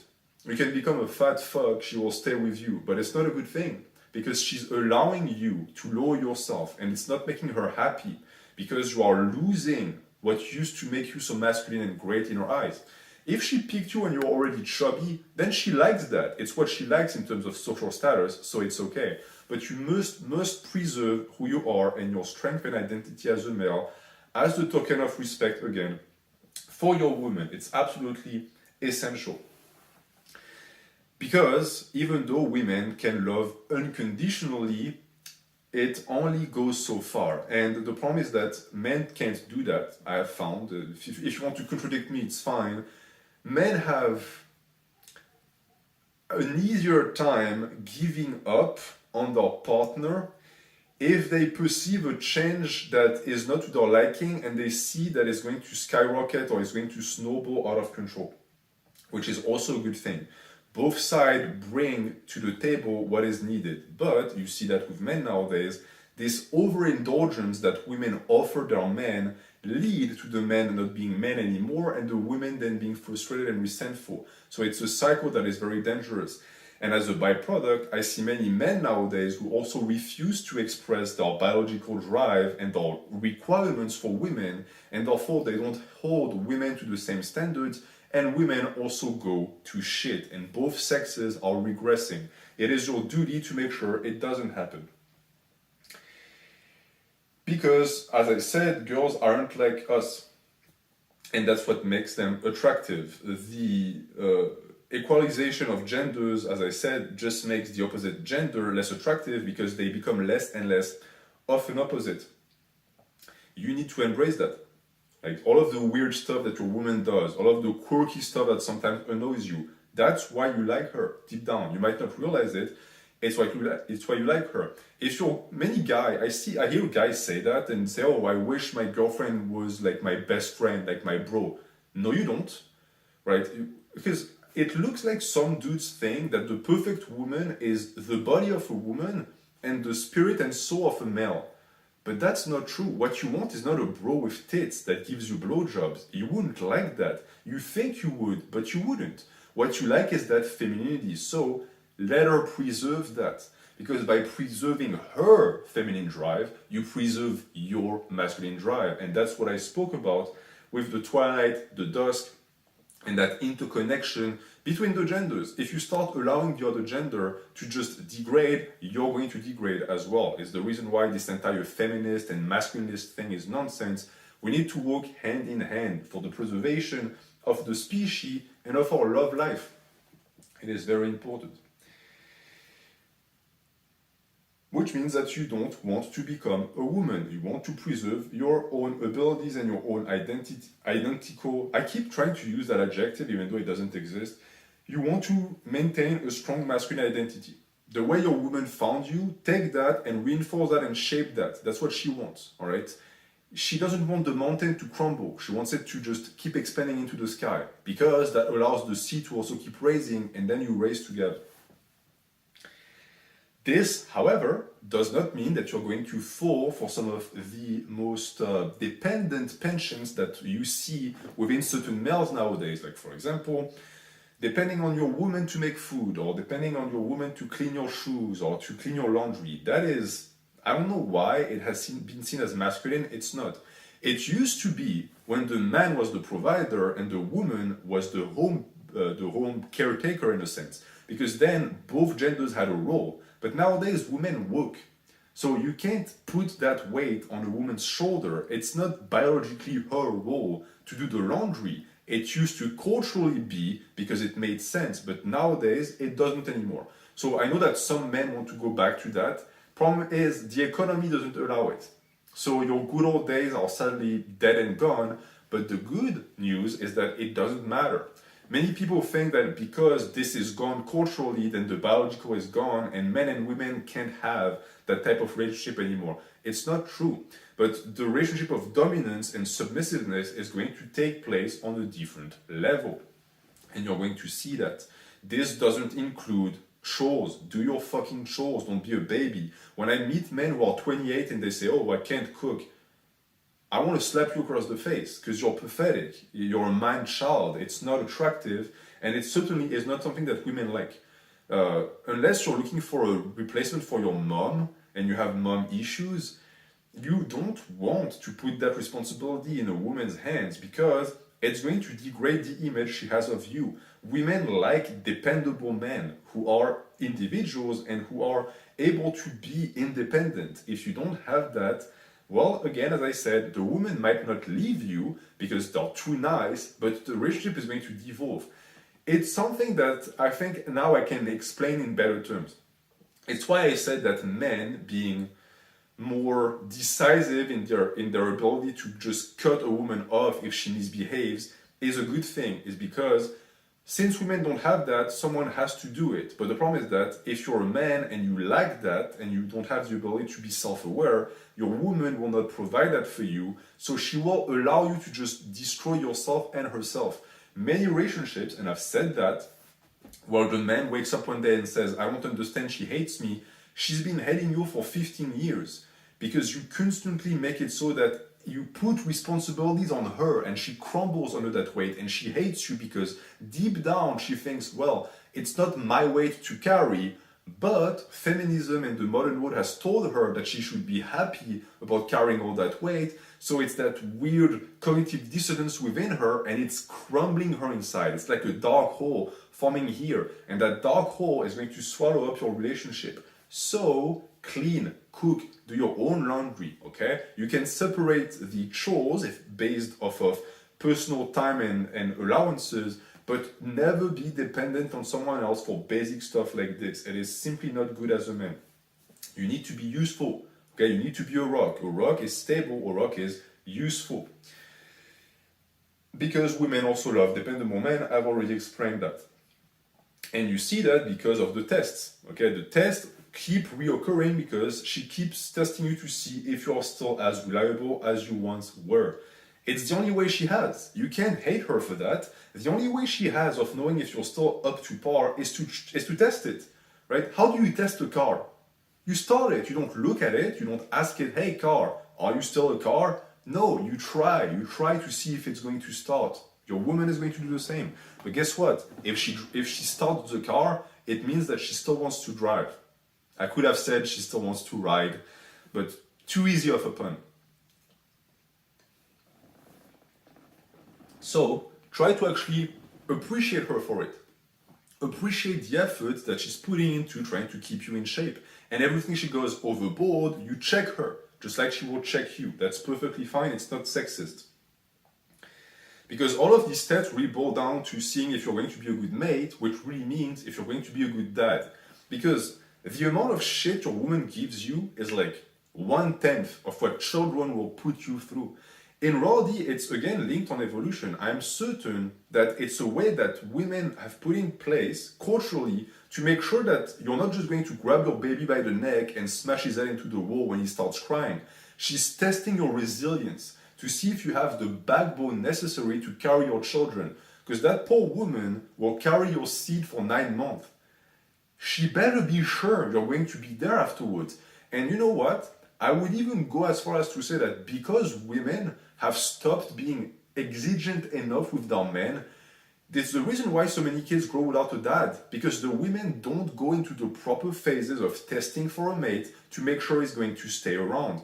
We want women to do that. I know it's insane, because a lot of you might tell me, well, in age, I mean, even with the current requirements, I can't even score a girl, or I have a girl and she bothers me, she's annoying. Well, it has nothing to do with their standards. It's you. You're too weak. You're not attractive enough. You're not strong as a mate enough. So stop whining like a baby. Get better. Improve, okay? You're a rock. You're always meant to be that. So strive to be that for a woman, so that one day a woman can be happy with you. And before that, you need to be happy with yourself. But that just circles back to what I already described. So you will be tested to see if you are a proper dad. And I think is the reason why I like the twilight and dusk allegorical representation so much, is because it's more cyclical than the sea and the mountain. It's easier to see the repetition and how one strengthens the other in reality. Because since men have stopped being men, women are not women anymore, and they're not shaking their men hard enough, meaning that men are less of men, which means women are less of women, etc., etc. It's a cycle of destruction that we need to stop. And the only way to stop it is to be the archetypal proficient dad, to be someone that a woman wants to make children with, which, by the way, is what they want in terms of evolution. And what we want as well. When you look at a woman and you see a fat ass and large hips and big tits, what you're looking at is markers of fertility. You're seeing if that woman will be able to carry your children. You might not know that, you might just think you like big asses, but you like big asses for a reason, and it's not culture.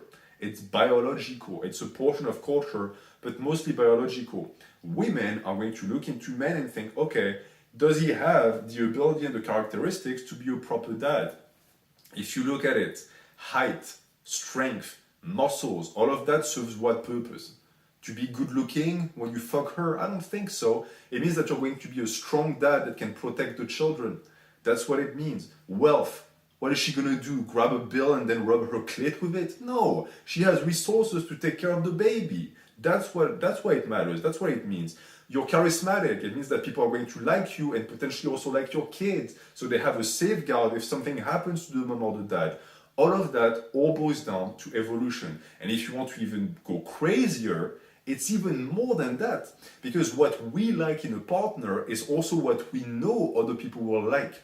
So when you look at a woman and say, oh, I like her, if you have kids with her, your kids have a chance to look like her, meaning that men will also like her. You see how deep it goes? We are looking for a mate to produce children that will attract a mate. Same for women. If you ever wondered, and I will make a full video about the topic because it's important, if you ever wondered why women love tall men, it's not just because they like someone that can grab the apples on the top shelf. It's also because they know that they have a stronger chance of making tall children, and deep down, biologically, they understand that this makes a male more appealing. So her kid will have kids that will have kids. It all boils down to this: the preservation of your genes, passing down your genes. Understand that, then go back from it, and it's going to lead you to the true essence of women. And it makes them so much easier to understand. Once you grasp that, you can't detest that. Because if you hate it, you hate evolution, you hate biology. Many people hate biology. Many people do nowadays, but who cares? Nature doesn't care if you hate it. It's still going to do its thing. Understand its process, and you're going to be able to actually work with it. This means that women are the guardians of evolution. They have their standards, they have the things that they want, and it's not up for negotiation, and it never should be, because we want that. We want them to be as hard as possible. All of the shit we see nowadays is a perversion of that drive. Hypergamy, all of that stuff. It's women who pursue men, but they don't have a reason. It's not to make children. And that is what is making them go crazy also. It is also the reason why these standards are out of whack nowadays. But the existence of the standards and the status of guardian of evolution for women that they get to select their mate, that is there to stay. That is an excellent thing, because they have been biologically engineered to be good at that. They only stopped being good at that recently because of a certain degree of cultural perversion that has poisoned their mind. As a male, it is your role to help your woman recenter, and you will be able to do that if you are the figure of the good dad, because you're going to provide her with what she wants. What she wants is someone to make children with. So be that. Be that for a woman. And if you can't, and if you're faced with shit tests all the time and it's overwhelming and you're going to go crazy, reassess. Ask yourself, is that the woman for me? I've told you before, evolutionary preferences are gendered, yes, but they are case by case. Some women prefer certain things, others prefer certain things. So you might be with a woman that has a very strict preference on one thing, and that one thing you cannot provide for her, so it's making you miserable and her miserable. At that moment, just leave. Like for me, for example, I am not money oriented at all. I don't care about money. It has no drive or grasp on me. I don't. The last time I checked my bank account was 3 years ago. I don't even know what's in there. I don't even know what I get paid because I don't care. I don't look at prices. Money doesn't exist in my world. This means that if I were to go out with a woman that is very money oriented and she sees that as a marker of evolution that is important in a mate, I would be miserable because the girl would constantly try to force me to make more and more money against my will. I would resist that, she would be frustrated, and it would never end. That is the moment when the entire sea and mountain thing doesn't work. The two are not compatible in that scenario, and in that case, it's fine to just pull out. It's fine to just leave. You are not compatible. It's okay. As I said, not every girl you goes out to will be compatible. To give you a more extreme example, and also another, in a sense, painting of how certain women really don't like weakness, I had a boy who was seeing a girl, and he's like a 6'4", blue-eyed, blonde-haired Viking, okay? He's a very good-looking dude, and very masculine, very tough. But one day, he broke down and he cried in front of the girl because of some childhood thing, etc. And wouldn't you know it, 2 days after that, the girl left him. She broke up with him, even though he was like the perfect alpha male, whatever you want. Seeing him cry one time was enough for her to decide, okay, he will not make a good dad. So she left. It's insane, of course, but it's what she was. She had just a detestation for weakness. It was her one thing. She loved him because he was tough and stoic. The second he broke that down, it was over. She couldn't love him anymore. That's an extreme example, but it's one that you will see in your own life. Your woman loves you for certain things. She will push your buttons to see if you're going to budge on these things as an attempt to see if it's your real personality, if it's not an act. Because too many people, too many men use games, and women know that. Women know that men lie. So they try to make sure that you're not a fraud. Because once she has kids with you, it's over. She can't leave anymore, or else she's going to destroy the kid's life and her life. So before that, the entire process is going to take place. You're going to go through it. Don't resent it. And if you can't take it, just leave. Because you never want to get into a point of the relationship where your woman starts to disrespect you. That is the death of love. And not just the death of love. Women are incapable of loving men they don't respect. That is also a truth. I've told you about what happens if you beat up a guy in front of your girl. Now, let's talk about what happens if you get beat up in front of your girl. Most of the time, this means that the relationship is over. Because you just got your ass handed to you in front of your woman. You know what that means? It means that in the case of an emergency or a fight or whatever, you will not be able to protect her. Because you can't even protect yourself. So you can't protect kids. So she will leave. 100% she will leave. Because you got your ass beat. It's insane, and some people say, well, that's cruel. You just told me that women are so kind and nice. To an extent. All women have their breaking points and certain things that they are just not willing to negotiate with. Other things, they're more lenient, right? My girl, she's lucky because she has a guy who looks like a Greek god, but even if I let myself go, she doesn't really care. But on other aspects, I can tell you for a fact, if I did certain things, like for example, if I showed weakness when a man threatened her, she would be gone. Because she'd be like, yeah, you can't protect me. So I'm going to find a protector. Feminism tells you that women can protect themselves. That is bullshit for the most part. Women, it's not just that they can't fight or don't know how to fight. Biologically, they don't want to. And you can see that when there's an actual street fight, what do women do? They scream. They just scream and they say stop. Why? Because they don't want that. They don't want to get involved, and they don't also like it. The existence of a risk around them, if they don't have a protector, they don't like it. But a girl that has a man to protect her, she's not screaming, she has a guy right there to protect her. So that's something to keep in mind, because if you want to conserve the respect of your woman, you have to understand why she respected you in the first place to keep that going. And if that dies, love dies, right? The respect is gone, she will be gone. And this also can lead to a form of more damaging nagging, because if men tend to be more physically violent, or at least more potent in our physical violence, meaning that we can actually kill people with our fists, women tend to be more psychological in their approach. And you see that even with kids. Young boys tend to physically bully only. Most of the psychological bullying and the online bullying is done by women, and many people don't know that. But this also means that you might be put in a situation where you're constantly psychologically bombarded by a woman, and you don't have a response to that. Because I don't know how you function. For me, when someone berates me verbally, my first instinct is to break their neck.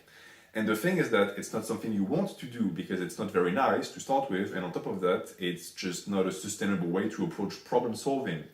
But many men are like this. And the problem is that domestic violence cases tend to focus on men beating up women, because it's visual and it's also immediately evident that there was something going on. But mental and psychological damage doesn't leave marks on your body, and yet it can truly destroy a man. I truly believe that nagging can be a form of psychological violence if the man is not prepared. So, since in this situation you can't nag her back and you can't beat her up, especially don't want you to do that, just leave. Take yourself out of the situation. Again, shit tests are supposed to make you better. If they make you worse, something is not working there. You need to pull back and reassess.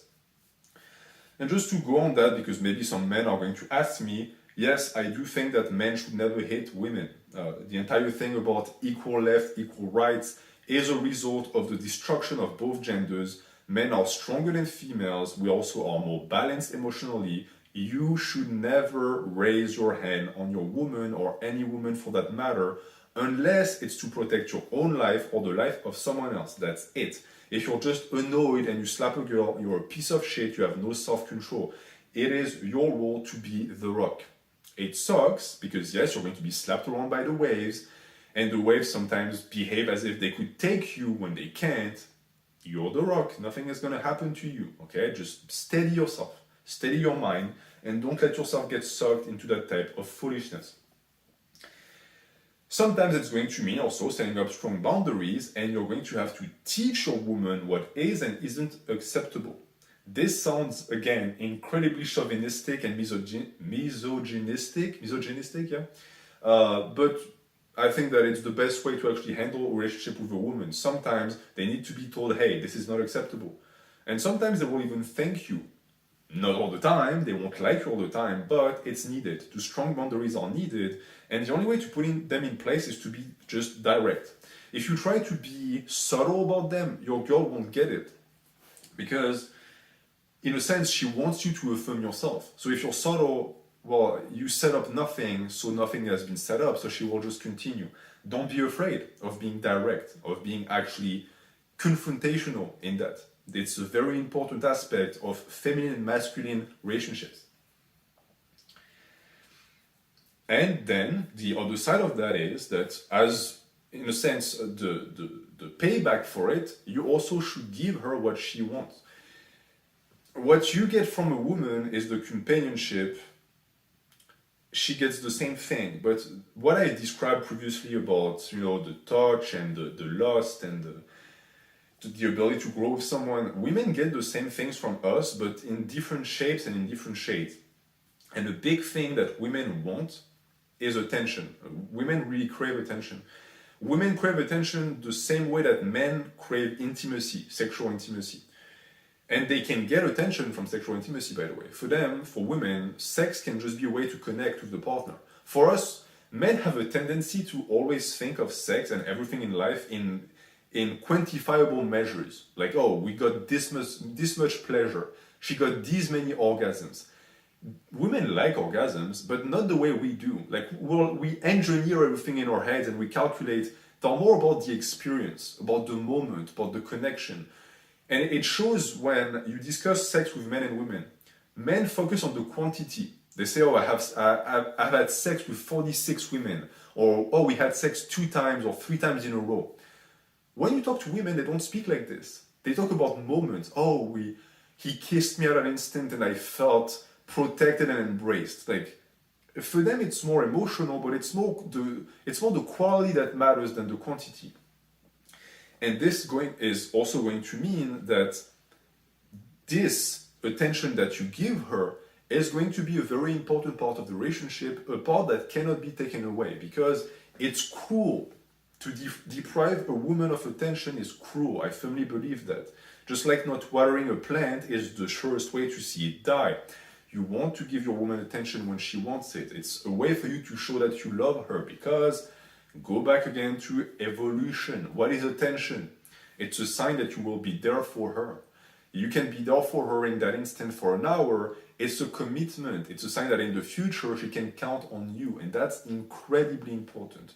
To go back to the food thing, the reason why I want you to cook as well is because you don't understand what it means when a man gives food to a woman. You don't. Because we have this stereotypical idea of the woman feeding the man and cooking. But it makes more sense the other way around. Because we're the providers. We give resources. And even if your girl works and she paid for these groceries, cook it and bring it to her. It will be building a level of appreciation within her that she won't even be able to explain to you. But it's deep down, it's rooted in her. It's a way to pay attention to her. You're making sure that she's doing okay. All of these small attentions that look stupid, like putting your jacket around a woman, what is that? What is that sign? You're literally sacrificing your coat to keep her warm. It's a sign and a show that you will sacrifice yourself if need be. Women love that. They absolutely love it. And it's funny because women are seen as the romantic gender, they're not. Most of what women consider romantic is linked to wealth, like buying her a ring or taking her to a fancy restaurant. All of that are just markers of success. You're just showing off that you have tons of resources that you can give her. That's romantic to a woman. And it's funny because every romantic gesture is the same. Again, the coat thing. Or like putting your coat on a puddle of rain on the floor. What the fuck is that? Well, it's chivalry and it's a sign that you put her first. But do you truly put her first? Not really. You're not really putting her first. You're just giving her attention. You never want to put her first in all things, because then you fall into the trap I've already described. A trap that many men perceive. Many men are going to say that my view of masculinity is toxic because it presents it as only existing to serve women.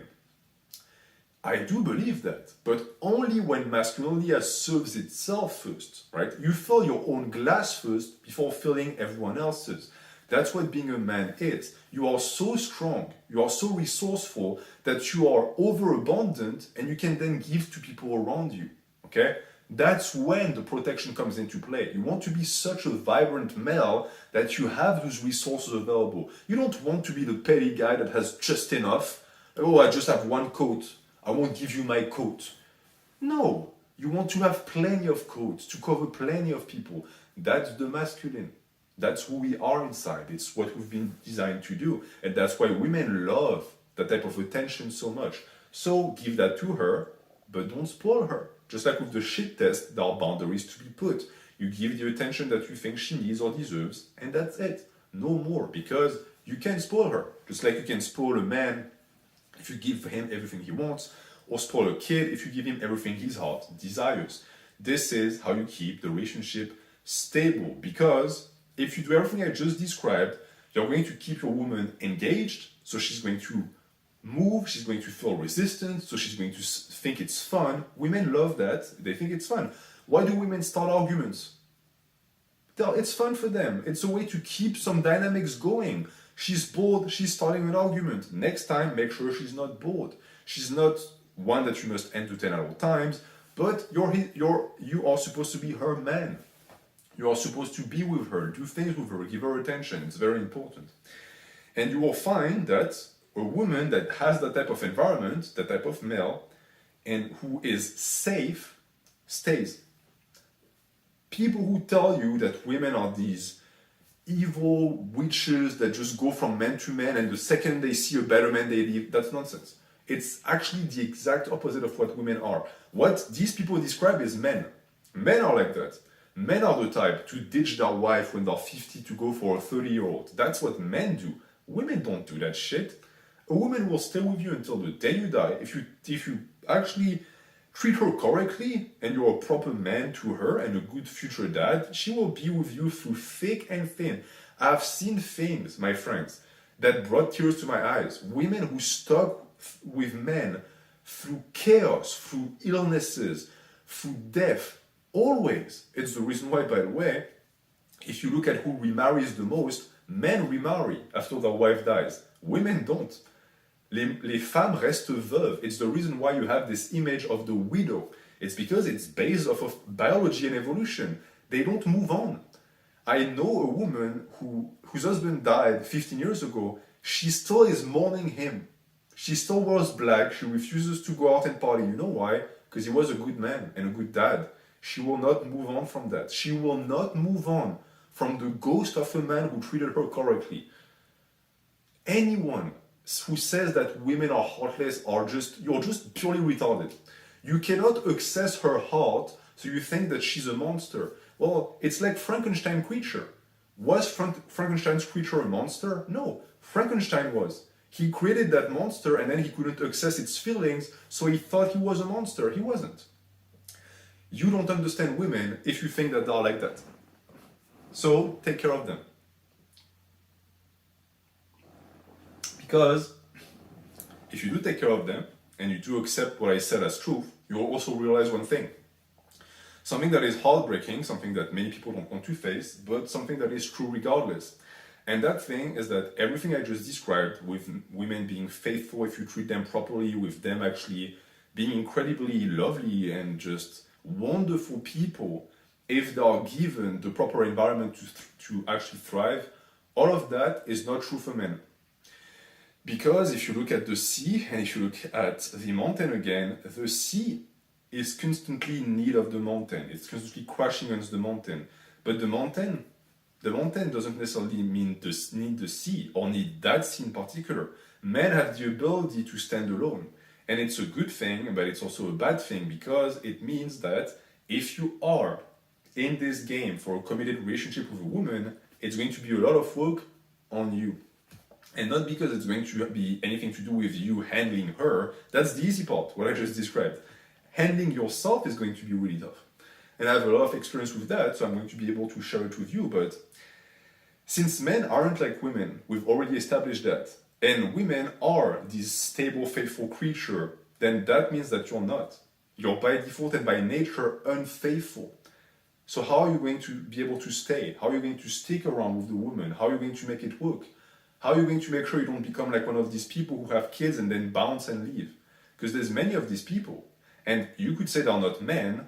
You're right, in the cultural term, they're not fulfilling their role as a man, but they are males. They're doing exactly what males have been designed to do for thousands and thousands and thousands of years. So, how do we do better? How do we stay? Well, it's our next part, where I'm going to be discussing how not to succumb to lust. So, the challenge of the rock trying to remain a rock. I discussed how to actually get to the point where you'll be able to actually find a girlfriend, then how to find one, and then how to actually interact with her as a foreign being, as an entity that you don't understand, and how to come to love her for who she is and use that energy to become better. But what if you don't even want to be better? What if all of that energy goes to waste because you eventually either go away or you're unfaithful? All of that leads to the death of the relationship. And if you've been watching the videos for so long, it's because you want a good relationship. So you're going to want to hear this, because the message I'm going to share right now is one that you don't really hear a lot. And usually you even hear the exact opposite, meaning that many times when people discuss masculine energy, and especially the masculine sex drive and our sexuality, they approach it from a purely biological perspective. And it's a perspective that eventually leads to you just giving up and letting your instincts take over. A lot of the mainstream media is putting their efforts into doing that, into making sure that men revert, that we just completely get rid of all of the social work we put in to canalize masculine energy and just let it go rampant, which is a bit strange in a sense, because at the same time, they seem to hate toxic masculinity. So on one hand, they have no problems with toxic expressions of masculinity that destroy men, but they have an issue with some of these expressions that apparently are potentially hurting women. Well, to me, this really shows that there is an agenda at play, and that the focus is not to make men happy, it's not to keep men healthy, it's, again, to prioritize what they believe to be female happiness, which in reality is their own demise and destruction. So, when it comes to promiscuity and actually being able to stay faithful to a partner, you need to understand that just the fact that you have accepted that this is the rightful path and this is what you need to be doing is good, because many men don't. Many men actually would tell you that the goal and the purpose of life as a male is to fuck as many chicks as possible. And this is seen all throughout the media and reality. Like, look at how many role models are seen as alpha males when their life is just an endless succession of escort girls that they fuck. It's all they do. It's get money, get bitches. I just summed up a large portion of role models for young men. And this is the reason why masculinity is in trouble and why people don't have good relationships anymore and why the nuclear family is dying, is because this is not the proper way to lead your life as a man.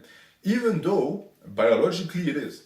Because if you were to just look at men from an evolutionary standpoint, it is the best thing to do for a male to just go from one partner to the other and have as many offspring as possible. It truly is. Because it's in reality what the species is supposed to be, right? Go forth and multiply. It's what we're born to do.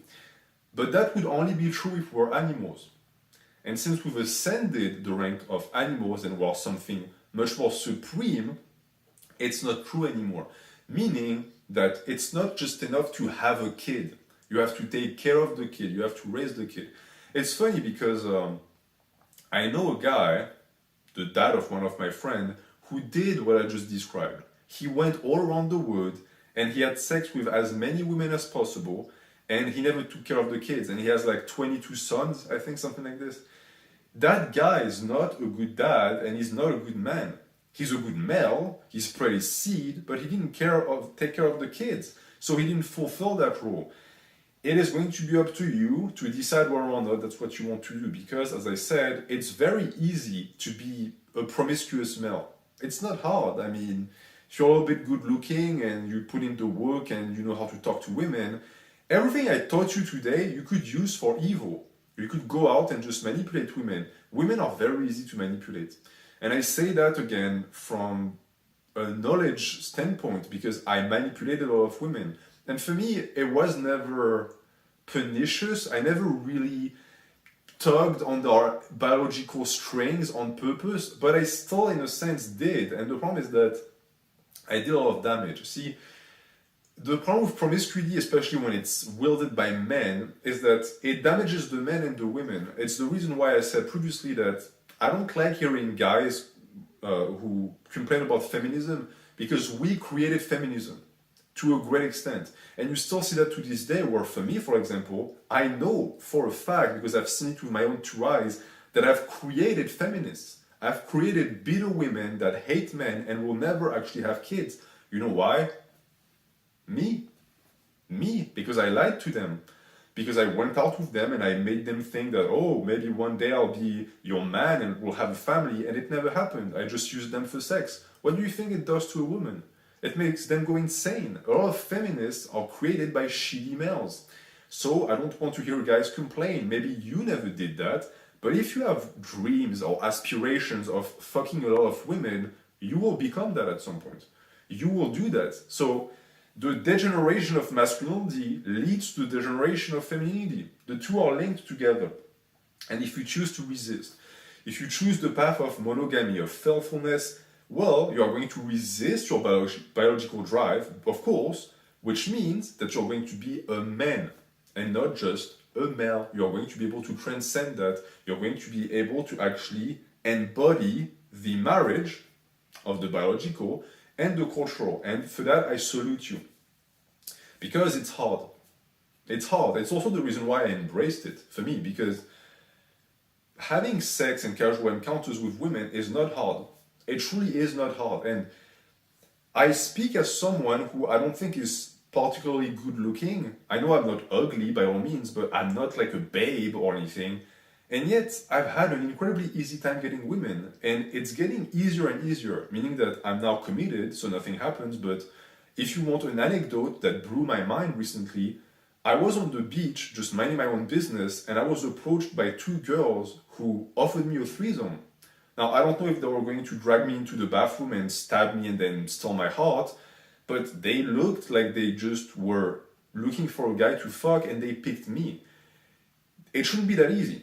That's abnormal, but it's because it's that easy that I always get the sense that there's something wrong with it. There is an issue with this. It is something that should take work. It used to be that a woman would make you work for it. Nowadays, they give it up. It's because they're worse women than they used to be. Their value as women is degrading, so they're just willing to give up what in reality is very valuable, but society has told them it's not. Society has told them that sex is just sex and it's empowering to fuck random men, so they do it. But we are the first victims in this, because it started with us. This idea, again, that ancient men used to fuck like 26 women, that's not true.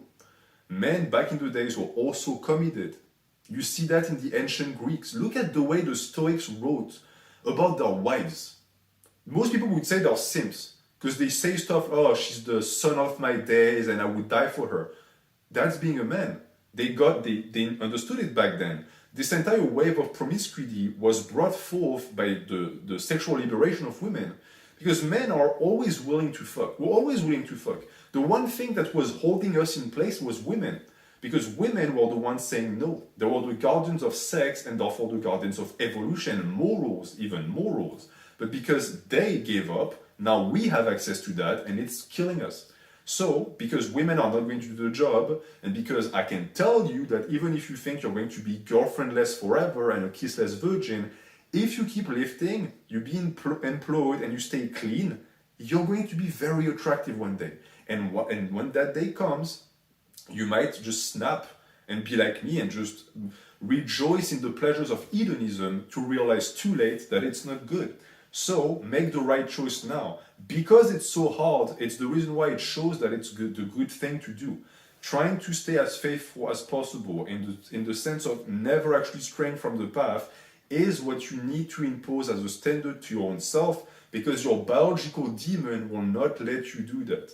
So you need to fight it twice as hard if you want to actually build something with a woman. And I say that as someone who fights that demon every single day. That demon is very strong in me, but I will kick its fucking ass, because I'm not going to let it ruin my life. Your sex drive and your libido and promiscuity can ruin your life if you let it. You are the only thing standing between you and your own destruction. You cannot, let me stress that, you cannot expect women to do it. Just like I couldn't expect those two college chicks on the beach to leave when they saw I was married. They still came to me, they didn't give a fuck. Why? Because they wanted what they wanted, and the only thing that could save me was myself, was me saying no and leaving. Actually, I didn't even say no, I just autistically walked away and I hid behind like a dumpster. That's a different story. But it's up to you, okay? All of these social constructs that are tying men and that look like chains, they're not chains. They are, what can I use? They're not chains, they're ropes. They're the ropes that prevent you from actually falling. You think there are chains because you're not looking at them the right way. And also because maybe someone imposed those chains on you. But I have found that chains of self-inflicted disciplines are much easier to bear. You need to put these chains on yourself if you want to be able to resist lust and resist promiscuity. Because casual sex truly is meaningless. I've said it a million times in the video, I went through it. Like all of the things that you guys dream about and all of your wet dreams about, oh, I'll have sex with a woman at 4 p.m. and at 5 p.m. I'll have sex with another woman. Yeah, I did that. It's just, it sucks. Yeah, I had sex with 2 women back to back. Great. What did it bring to my life? Nothing. Nothing. All of the threesomes in the woods are not going to bring anything to your life. It's not helping you build something in the long run. It's some instantaneous pleasure. You feed your biological ego by saying, oh, I have all of these women. You don't make kids with them. You don't build something with them. So what's the point of you having them? On top of that, you hurt them. I wish I could go back in time and not do the things I've done. I wish I could apologize to the women that I fucked over. But some of them I can't even, because their life is just dead. It's over. That's also the reason why men and women are not equal. What we can do to women, they can't do to us. If you're a solid, strong male, a woman cannot destroy you the way we can destroy a woman. You can. I know women who had a bad encounter, as I said in the start of the video, with a man like 25 years ago. They're still broken. They will never recover. Women are fragile. It's our responsibility to not abuse them. It's so easy to get. And that's the reason why also the men going their own way who say, oh, I was married and my wife took everything and she broke me. What do you want me to say? You're weak. You were broken by a being that doesn't have the ability to break you. You made yourself available to be broken. That's why she got your ass. That's why. It's the reason why people who complain that the relationships are imbalanced. They're imbalanced right now. I'm not going to say anything, but biologically, they're not. Like biologically, we're so advantaged on women. It's not even funny. So we have to have some of the cultural. Not the poison portion of the cultural, but the ones that we used to have in the past that tied us together with women, with the women that we want to build a life with. It's very important because that drive of perversion is not bad in itself. Wanting to have sex is not bad. It's what you make with it that's bad. It's when you have sex with random women that it's bad. And it's an equation and a comparison I hear a lot where people say, well, what is the difference between me having sex 50 times with the same person or with 50 different people? It's still having sex 50 times. Well, the difference is that on one hand, you build something, and on the other hand, you're just... It's the equivalent of someone making a castle with cards, with 50 cards, and someone just putting one card and one card and one card and one card. You're not building shit. There's no emotion, there's no relationship being built. You want to build something, right? Or do you just want to have sex for pleasure's sake? Because if that's the case, you're going to be disappointed. Sex is overrated. It really is not that amazing experience that you're going to think it is. So you're going to go into it looking for something that won't be there. You want to be building. You want that connection. On top of that, if you're really in it for pleasure, the more you have sex with one person, the better it is. Because you start knowing the person and they know you. They know everything you like. So you're the type of guy who say, oh, I just want to come harder for some reason. Well, stick with one girl. Teach her what you like. You're going to see that she's going to get you to heights that no other girl can get you. Because casual sex is often very disappointing in the instant and then afterwards. And again, for the virgins on the channel, just so I can pop your bubble and you don't do my mistakes, the feeling of emptiness you feel in your chest when you wake up from your horny dream next to a woman you don't give a fuck about. Impossible to describe. C'est un niveau de détresse. It's distress deep within. Well, most of the time, the first thing I want to do is just stand up and leave because it felt so terrible. Don't let yourself do that. The love and the care that you think, the tenderness, the warmth that you have when you finish and you're near the person you just had sex with and you love them, do you know how good it is? It's better than sex. Like the cuddles and the affectionate intimacy afterwards, knowing that you can trust that person with everything and you just gave yourself to them and you were one for an instant. It's insane how beautiful it is. But the problem is that we are vile creatures as men, and many men will never get to that.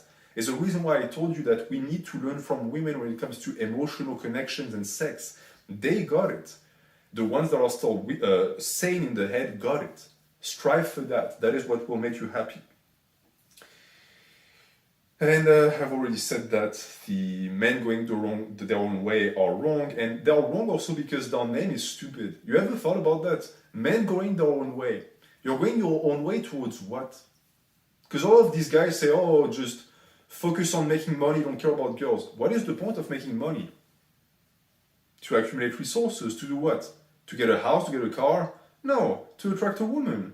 These guys are so lost. It saddens me in reality where they still are chasing after the rabbit, but they don't know why.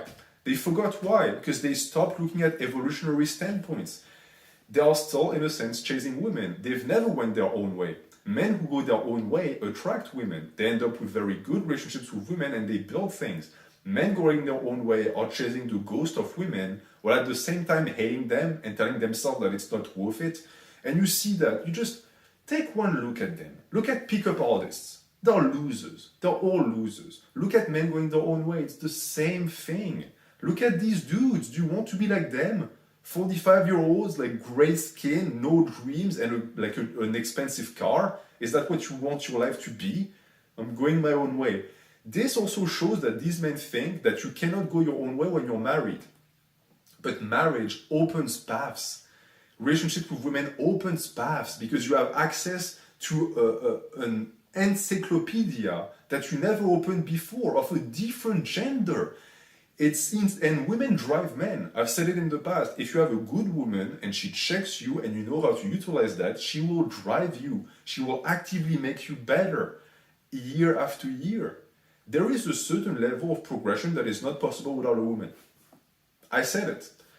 Men and masculinity reaches a threshold at some point. At some point, you need women to unlock the next level. You need femininity. You need your masculine energy to clash against their feminine energy, to go above, to go beyond. Of course, you need to build enough masculine energy to be able to do that first. So masculinity is not just about femininity, but a large portion of it is. It's like the end game. You play a video game, after level 70, you have the end game. That's the most interesting part. If you refuse to actually interact with women because you think that they're demons, you're going to be like these guys, stuck. That's what describes them, stuck. They're not going their own way. It's men going nowhere. They should remain themselves that. MGN, men going nowhere, because it's truly what they are. So, to quickly go back on the misconceptions that these people have spread and the misconceptions that women themselves believe in, and something that you will have noticed as well, women don't do sex the way we do sex, meaning that the concept of friends with benefits and even sexual liberation is a concept created by males. It's not a feminist ideal at all, because women don't function like this. These are purely masculine ideas driven by the biological, the idea of being able to have sex all the time. Thankfully, women resist that to an extent, but if they didn't, the situation would be even worse, even though you would think that it would be the opposite, right? Wouldn't it be grand if women wanted to have sex as much as we do? No, it would destroy the species. It would actually destroy the species. It's been tested, by the way.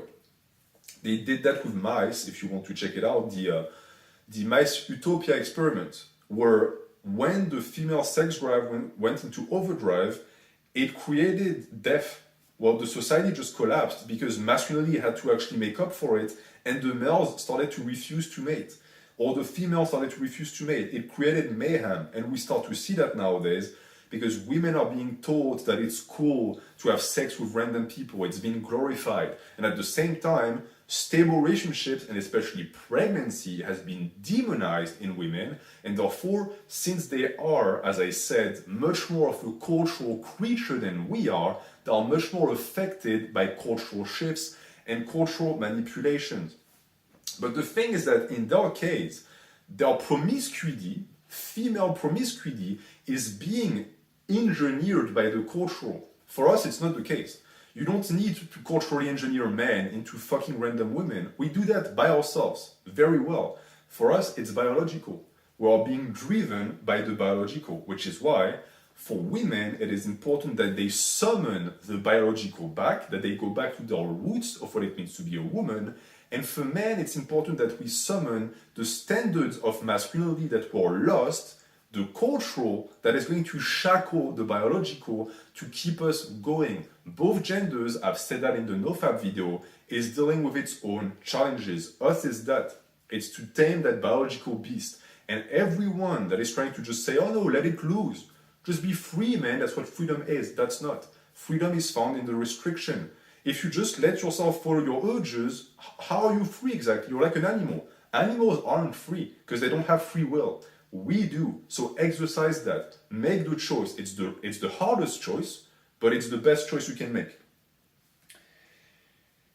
Because the pursuit of pleasure is, of course, never going to lead to anything positive in life. That is a rule that you can apply across the board. Pleasure is good, right? Biologically, we feel pleasure in certain activities that are going to be especially important for the perpetuation of the species, but too much of that is never good, ever. So you need balance, you need restriction, and that can only come from the cultural and your own understanding of it. Because promiscuity truly destroys the link between men and women, which is fascinating because you might think, well, sex is a connection, we have more sex with one another, and with more frequency, so wouldn't it bring us closer? Well, no. Look at the state of dating and relationships nowadays. It's ravaged, it's in ruins. Many people will tell you that the dating market is all out of whack. But if you ask a woman and a man, they will both tell you that it's the opposite gender's fault. No one wants to look at their own shoes. No one wants to sweep in front of their own door. You need to start sweeping. And if women start sweeping too, great, but we can't influence that.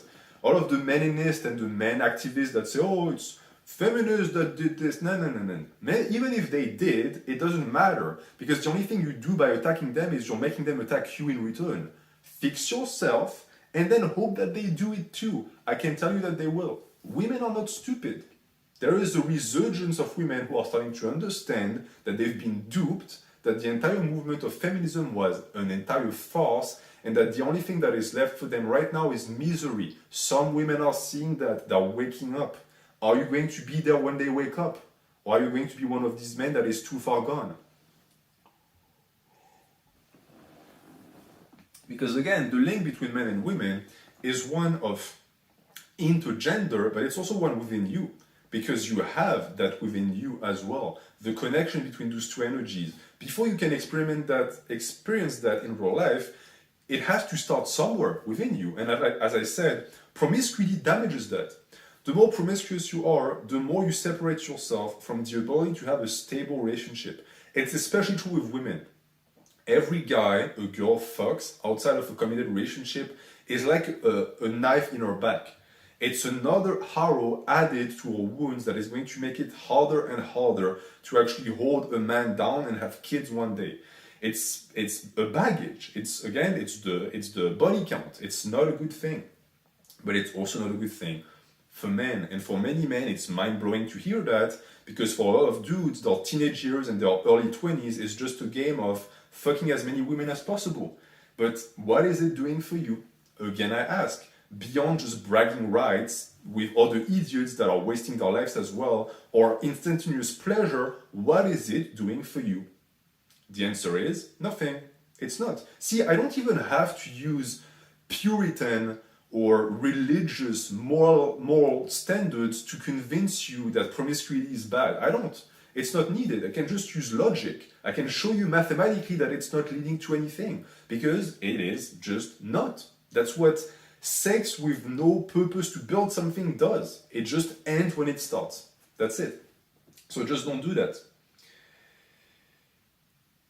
And so, because my goal, my job, and in reality the job of every single person on earth, should be to restore the link and the love between men and women, it's the reason why I made this video, and it's the reason why I am warning you against promiscuity, because promiscuity divides. It does. It divides yourself. Within yourself, you lose the ability to actually connect with women, because you start looking at them as just sexual objects to empty your balls. And it's damaging your ability in the future to love one. And you see that with a lot of guys who call women bitches and sluts and whatever. Those names have a meaning. They only regard themselves as their biological self, which is something I warned you against already. They don't understand the poesy and the beautiful literature that exists within a woman's heart. And at the same time, It damages them because how exactly are you supposed to get in a committed relationship based on respect and communication with someone that you dislike or that you think is like some lowly beast that only exists to suck your dick? It's not possible. It's entirely impossible. It's the reason why our understanding of the opposite gender needs to be refined. We need to push away all that meanness, all the vile appellations that women are being afflued with and regard them through light, through what they truly shine for. This is what matters. So reject division.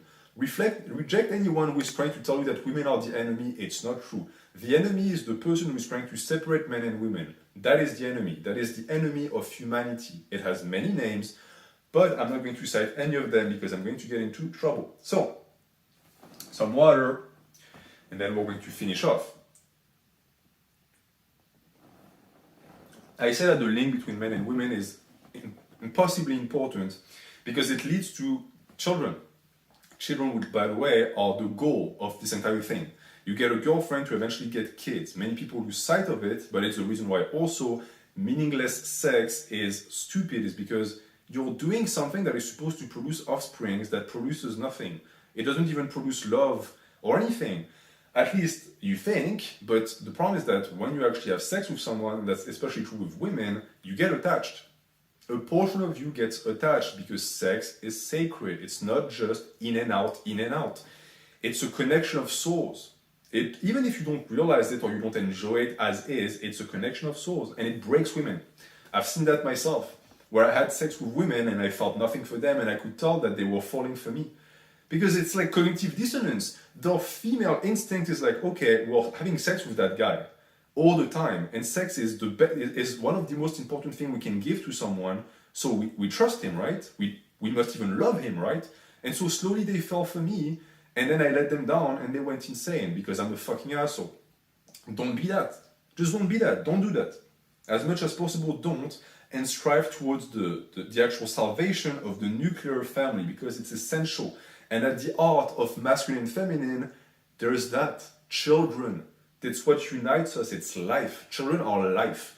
Lose sight of that, you lose sight of everything. You can just sign off because your life is not going to be good. And I'm not saying that the only goal of life is children or even dating, but it's a big portion of it. Just like a big portion of masculinity is devoted to the feminine. And funny again, a counter-argument for people who will say that it's not true, wouldn't you say that a big portion of the feminine is actually devoted to the masculine? That a lot of it is there to serve us? So if they can serve us, why can't we protect them? It's a give and take relationship. It's what makes it work. And it then gives birth to kids. It gives birth to life and the continuation of that energy. Energy cannot die. Right now, it's just that masculinity and femininity are avoiding one another, so we're not actually uniting our efforts. One day, we shall again. Because here is where men can find happiness. I'm only 28, so maybe you can tell me I don't know what I'm talking about, but I think I got it down. I think I know what happiness is. Happiness is a woman. And I know that woman because I live with her. And she makes me happy every day, and I make her happy every day. Do you understand what that means? It's insane. Most people don't have that. Right? Most people don't have that. And I hope that hearing my words create a craving in you. I hope that this is stirring something up and you think, oh, I want that too. Because I know that you do. Everyone does. Everyone does. It's just that we just cover that and we shovel piles and piles of dirt on top of it with sex and I want this and that. But at the heart of it, we all want one thing. A companion we can trust, we can love, that loves us back to build something with. That's the truth. And that, to me, is what I'm going to do with the rest of my life. And I hope that's what you do as well. Starting from scratch. Again, it took me years and years to even get connected to a girl enough to even have a shot at being the potential boyfriend. So don't panic. You have plenty of time. You're lucky also in that as a man, you can start a family in your 40s, 50s. We're not limited like women are. It's also the reason why it's so tragic that so many women are wasting their 20s and 30s, because when they wake up one day and they realize that this is what their life should be about, it'll be too late.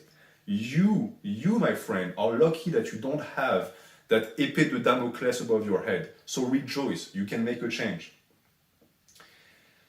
And we're going to return quickly on the topic of marriage, because I hinted at it when I told you that marriage was really a feminine institution, and it's true.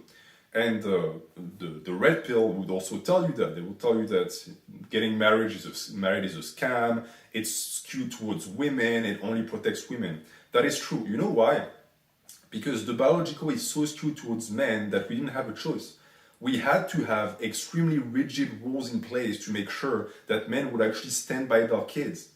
It was needed. You can't point it out and say it's unfair. It's unfair now because women are not actually fulfilling their part. That's the reason why it's unfair. Women get to have their cake and eat it. They get to be shitty women, and on top of that, they get to strong arm us into alimony payments and all of that nonsense. But it's only because the modern age has made it so. Keep in mind that even in the 13 and 1400s, there were laws put in place to make sure that men wouldn't leave their women, because it's unfair. You make a woman pregnant, you give her kids, and then you bounce. So you just fulfill the biological, and then she's just supposed to take care of that.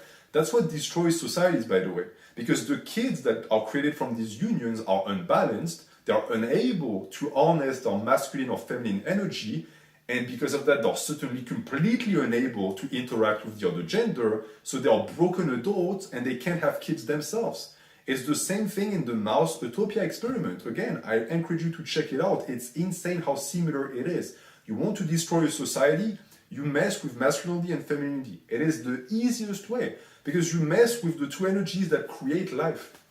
So once that is done, it's done. So yes, marriage is a cultural alliance that is designed after women's biology. It is. It ties a man down to one woman so that he takes care of the kids. If we didn't have marriage, you could just go from woman to woman and have a gazillion children. But would that build societies? Can we build a good civil society and advance the species like that? No. Ants do that. Animals do that. Are they going anywhere? You never ask yourself that. How come we are the species that makes the least amount of children, almost? There are some that make even less than us, and yet we're the most advanced. Did you ever think about the fact that maybe it was a part of evolution, and that this reduction of offsprings and the faithfulness of the male had a role to play with it? I think that it does. I think that it was an important part. So we cannot turn our back on that, and we cannot be mad or afraid. Many men are afraid of getting married because they think that they're heading into the trap. It's only a trap if you don't actually pay attention or select the mate you're going to get married with. If the person is good, they're not going to wake up one day and be a monster. That's not true. They might become a monster if you let them become a monster by your own inability to interact, and if you check out. That is possible. But in this case, it would mean that it's your fault. Always claim responsibility for your own actions. You are a man after all, and that's what we do. This fear of commitment is a sign that masculinity is regressing. Commitment, responsibility, and duties are masculine words. It is something that men should strive for. We should want to have more and more of that. We shouldn't want to shrug them off, because it's what makes us important. It's our duty on this earth. We were gifted with broader shoulders than women because we can carry more load. That is the truth. It's both in terms of nature and in terms of philosophy. So embrace that. Marriage is a bond that, yes, can be extremely strenuous, but if you enter it in your own good faith and you understand what it's supposed to be doing, you're going to have a good time in. Again, I'm married, I'm having a very good time. Understand that all of these bitter men that tell you that marriage is awful fucked up at some point, but they'll never admit that to you. They'll say, oh, I was perfect and the woman was horrible. How likely is it? How likely is it that all of these boomers, all of these stupid men going their own way, actually were just unlucky, and one day their girl woke up and fucked the postman? 0%. Women don't function like this. So the best thing to understand from that is that you shouldn't be afraid of commitment. Commitment is an important part of creating relationships with women because it's a marker of their own survival. You cannot expect a woman to not want you to commit. It's their only safeguard. If they don't have that, they're fucked. At least give them that. At least give them the privilege and the benefit of that.